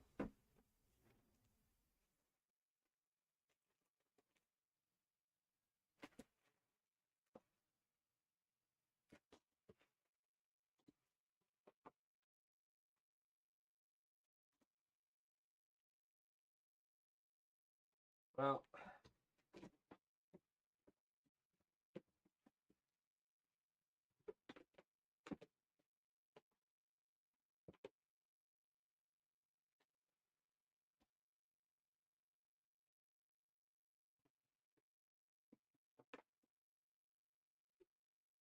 unfortunately, I don't really even have purple, so we're gonna be using like really dark olives or blues or something for this. We're just gonna go with dark colors. I think my purple's all out. I was tying black and purple deceivers for one of the local fly shops.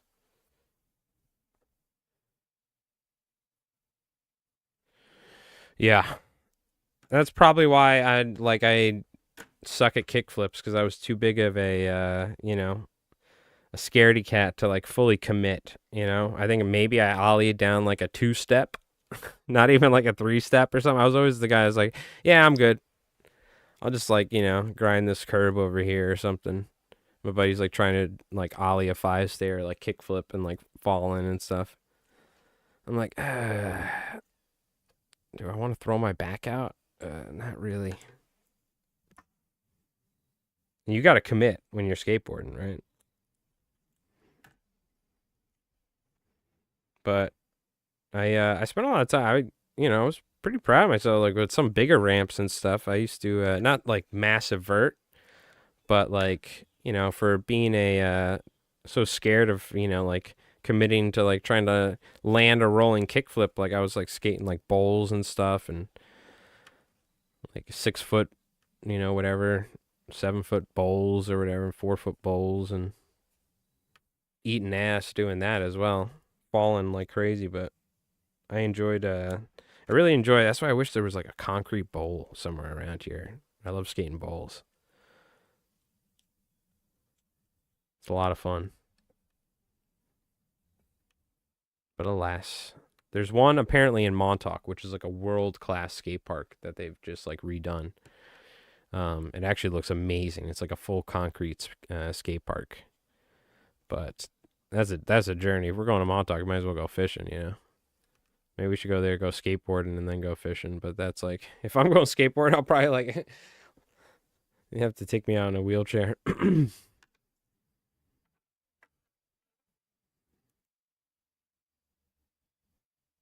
But I got to go there at some point. So,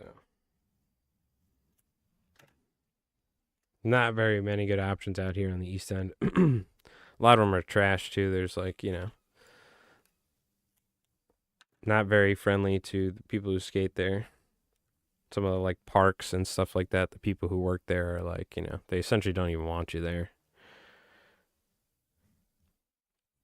After working in local parks and stuff for the skate park. Like if you got younger dudes that skate working there, that's one thing. But if there's like older park people, then they're like, they don't give two shits. They're just there like collecting a paycheck. And nobody wants to wear helmets.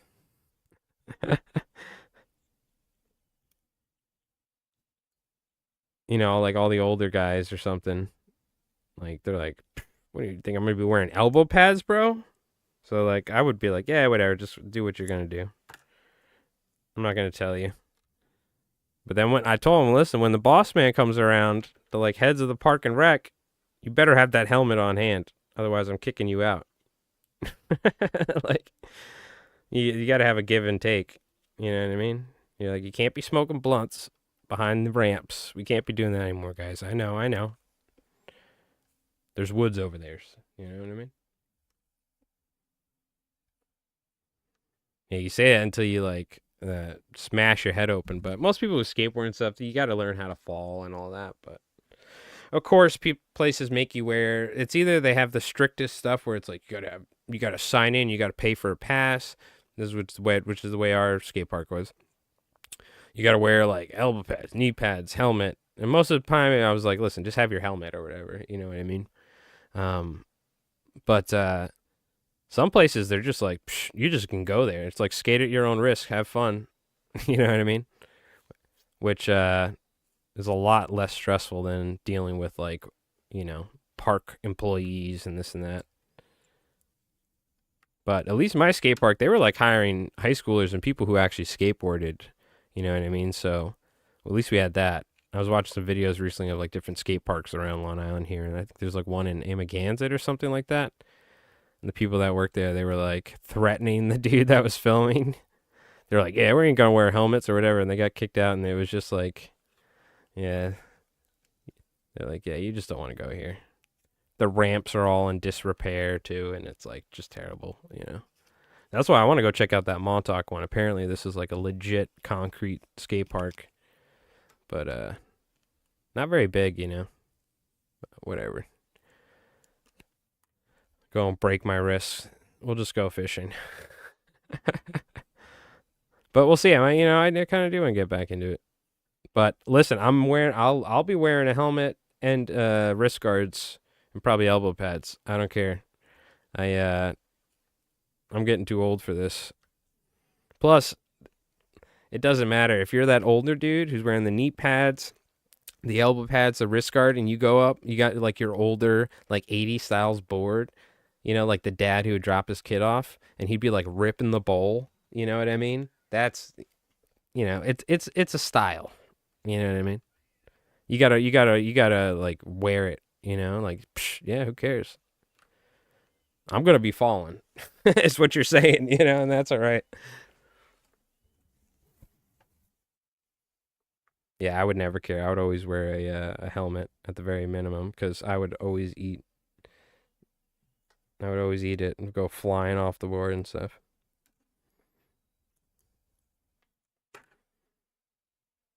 Yeah, I should set a goal though. If I can just to be able to kickflip, like kickflip off a curb, I'd be so happy to be able to do that.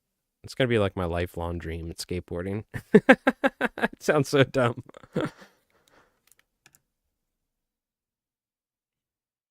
All right, we're gonna do a bulkhead. Yeah, yeah, yeah. So let's save that. Unfortunately, this bucktail is not very long, but it is what it is.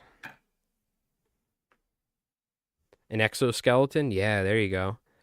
There was that like one movie with Matt Damon where he was like fighting aliens or something and like an exoskeleton, I want to say, or like robots. You know what I'm talking about? In the future. Elysium, I think it was. Just go like skateboarding in that thing, wearing like 1,000 pounds of like titanium or something.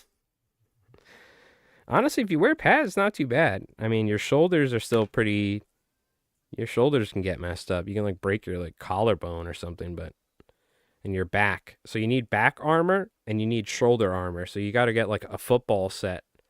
So I'm just gonna get a full like football gear.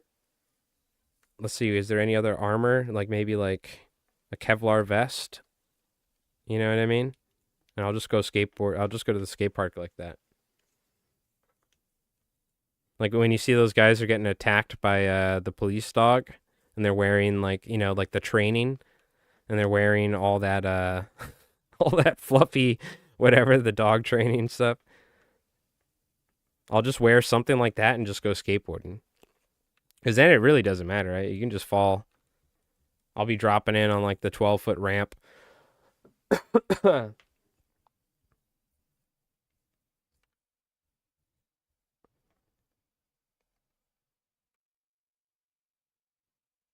I didn't leave myself, you know what we're going to do? I didn't leave myself enough room to do like a very nice tie here because of this thread. So I'm just going to do another regular collar. And then I got to build up this body more. I like wrapped way too much thread there. I should have cut it cleaner. You know what I mean? This bump here. So it's kind of awkward to do a bulkhead tie. So we'll just do a normal tie here, and then we'll do a bulkhead tie in front of it. The thing is, we can't let the thread go forward.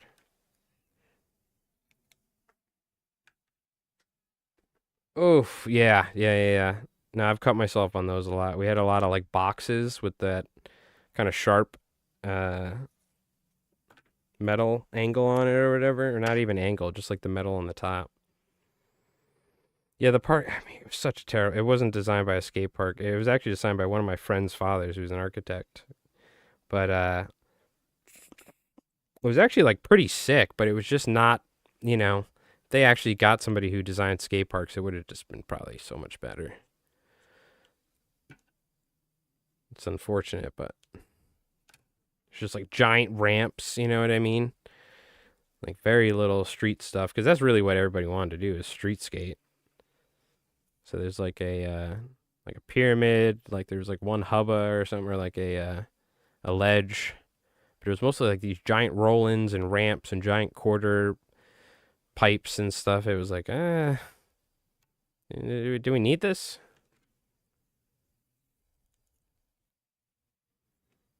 But I guess it was better than nothing in a small town, so at least they did that. They were like, and it was literally like my generation or the generation, like a couple grades before me, or, like my grade of school. They, well, no, let's see. It was probably like 6, 7, or 8, like, because it was the high schoolers, right? Like they're the same thing we were doing. We were like going through town, getting Dutch Masters, sitting outside 7-Eleven, trying to get people to buy us beer. Like, they're like, let's give them a skate park. Let's get them out of here. And they'll go spend all day doing that, and maybe they'll like stop like vandalizing stuff with their skateboards, like trespassing. And it worked.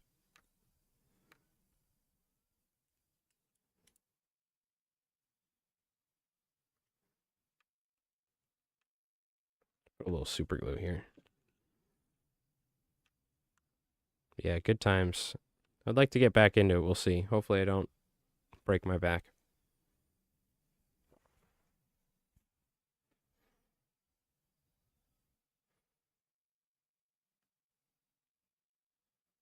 I actually built a like a box with angled rail and everything. It's in my basement. It's a nice box. But I like, you know what I want to do so bad is like pave a section of my backyard and like make a concrete like little like banks and stuff. You know what I mean? Like a little area. I want to do that so bad. I don't think it'll ever happen, but I'm so tempted to like try something like that. Make like a little mini tiny little like teeny skate park in my backyard, but just like a tiny little section with like a little concrete bank and a like a box and whatever, and it's very small, but little like quarter pipe to a bank or something. Go up and do stalls and grinds or something. Roll out.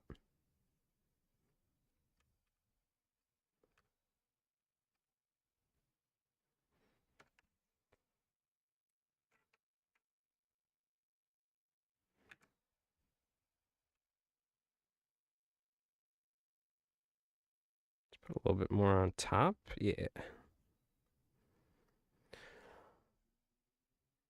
It might not actually be raining from the looks of it. We might be good. I might be able to go fishing without getting completely soaked. In fact, we're probably gonna wrap this fly up when we're done here, and I'm gonna get geared up and get ready to go fishing.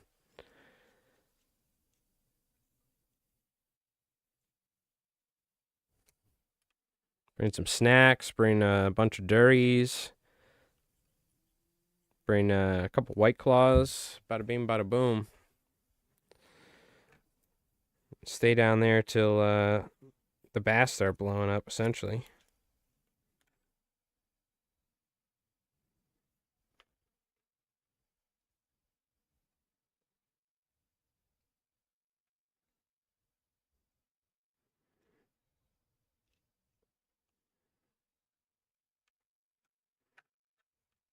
Let's do one last collar here. Hail Mary collar. Oh, the other thing is I lost my like $80 Aquasport wading belt, which I never buy stuff like that. I bought that years ago. I was like, you know what? I'm gonna use this amazing wading belt. I was using it for commercial fishing. I must have like adjusted my stripping basket yesterday, and it fell off or something. But this is like an expensive, really heavy duty wading belt, and the tide has been getting so high. I'm so worried. I walked all the way back down the road. It's not there, so it's got to either be in the woods or it's got to be on the beach or in like the water. So I'm like, oh god, please don't tell me I lost that thing. But so I got to get down there before it gets dark and stuff too. So I want to look while it's light because that's why I don't buy stuff like that. I always, I buy a boga grip. We're streaming on my boat. I'm like, we're catching the giant bluefish. I'm like, yeah, look at this. This is like a 10-pounder. The fish shakes, takes the boga grip off out of my hands, and just swims away with it. I'm like, okay, yep. I knew I shouldn't have bought a boga grip. I knew I was just something like that. And I didn't have the foam on it. Yep. Mm-hmm. I'm like, why am I even weighing the fish, dude? Why does it even matter? You know what I mean? Like, that's God's way of saying, like, what are you doing, bozo? Just throw it back. Like, why are you even weighing it? That's what you get.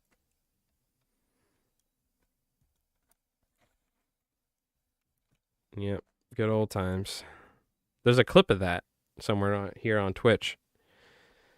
Unless it got deleted. I think it's still around. Of that boga grip going over the side. I think it was like $80 or $90 or something, like $100.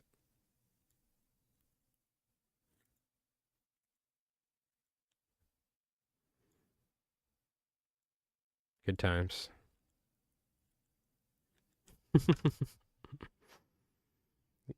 Uh, that's why I just don't like you won't see me with like really nice stuff.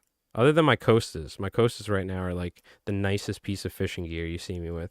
I don't fish with Thomas and Thomas rods. I don't fish with expensive reels. I just have terrible luck and I fish hard, a lot of times too. And like we go green crabbing, I'm going to throw my fly rod in the boat. You should see what the boat looks like, the interior, after you go green crabbing commercially. It is an absolute mess, destruction. You know what I mean? So I'm like not bringing like a $900 setup on like a commercial boat, or something like that. Or like going fishing in the kayak and like, you're like throwing the rod because you're like trying to land this giant bluefish and stuff. So I like my TFOs. I like a decent enough reel, that lasts long enough, and then I'm happy. I'm good to go. You know what I mean? So, all right, we got a couple flies set up. I'm happy with these bulkheads. I think these bulkheads came out good. They're going to essentially have some nice movement in the water, and they're not going to sink too much. Heavy duty hooks too, so we shouldn't have to worry about the hooks bending. And then we got this one slab fly. I definitely over trimmed this. I ideally would have kept it larger. I just ended up trimming it too much. What I'll do is I'm going to especially try to buy some extra select white deer belly, like really long, or go down to the local shop, Whitewater, and take a look, see if I can find any by hand, and try and find some like extra select, really long white deer hair, and we'll tie this again, and I'll show you. It should probably be like almost down like this. This should be pretty big in terms of height, because that's the whole thing. The width, you want to keep it down, but the height, this will still work really well. I think this will work just as fine, especially because they're going to be seeing it like this a lot of times and nighttime, so if I'm drifting it, for instance. So anyways, I'm going to clean up. I'm going to go down and do some fishing. I'm going to see what the rain, in fact, let's take a look right now. And the other thing is, I'm going to shut the stream off. Here's what I'm going to do. If some of you folks could stick around for a sec on Twitch, at least, I'm going to start up my stream elements and start a stream here. And I want to check and make sure the microphone's not damaged. So if one of you folks could stick around and let me know about that. I'm going to check the weather real quick. Looks like it's going to rain at 0 inches. We'll take a look at the radar. It shows like it's going to dissipate. Maybe I'll get rained on for a little bit. All right. Yep, that should be all right. So, real quick, before you go anywhere, okay. So this is for, unfortunately, I can only stream to Twitch or YouTube one at a time while I'm live streaming, which at some point we probably should try and do an IRL fishing stream on YouTube just to mix it up. But for you folks on Twitch, if you can hang out for one sec. That being said, everybody on YouTube, appreciate it, or here on Twitch, thank you so much for hanging out and watching. We tied some different peanut bunker flies. We are probably going to be streaming again later this week. No matter what, we're going to be fishing a lot, so you can check that out on Twitch. We're going to be streaming live fishing as long as I can get my stuff working here. But thank you so much for hanging out. I'm going to get rigged up. I'm going to go fishing here on Twitch in a little bit, and hopefully as long as nothing's damaged and my phone's not damaged, I'll be streaming, all right? So, but thank you so much for hanging out, everybody, and I'll see you folks soon. And again, appreciate it. Now, for you folks on Twitch or Hayes, I appreciate it. Thank you for sticking around for a sec. I'm going to start up my stream elements. Let's make sure my mic's not damaged, and then I'll go do a fishing stream. So, all right, we'll see you folks.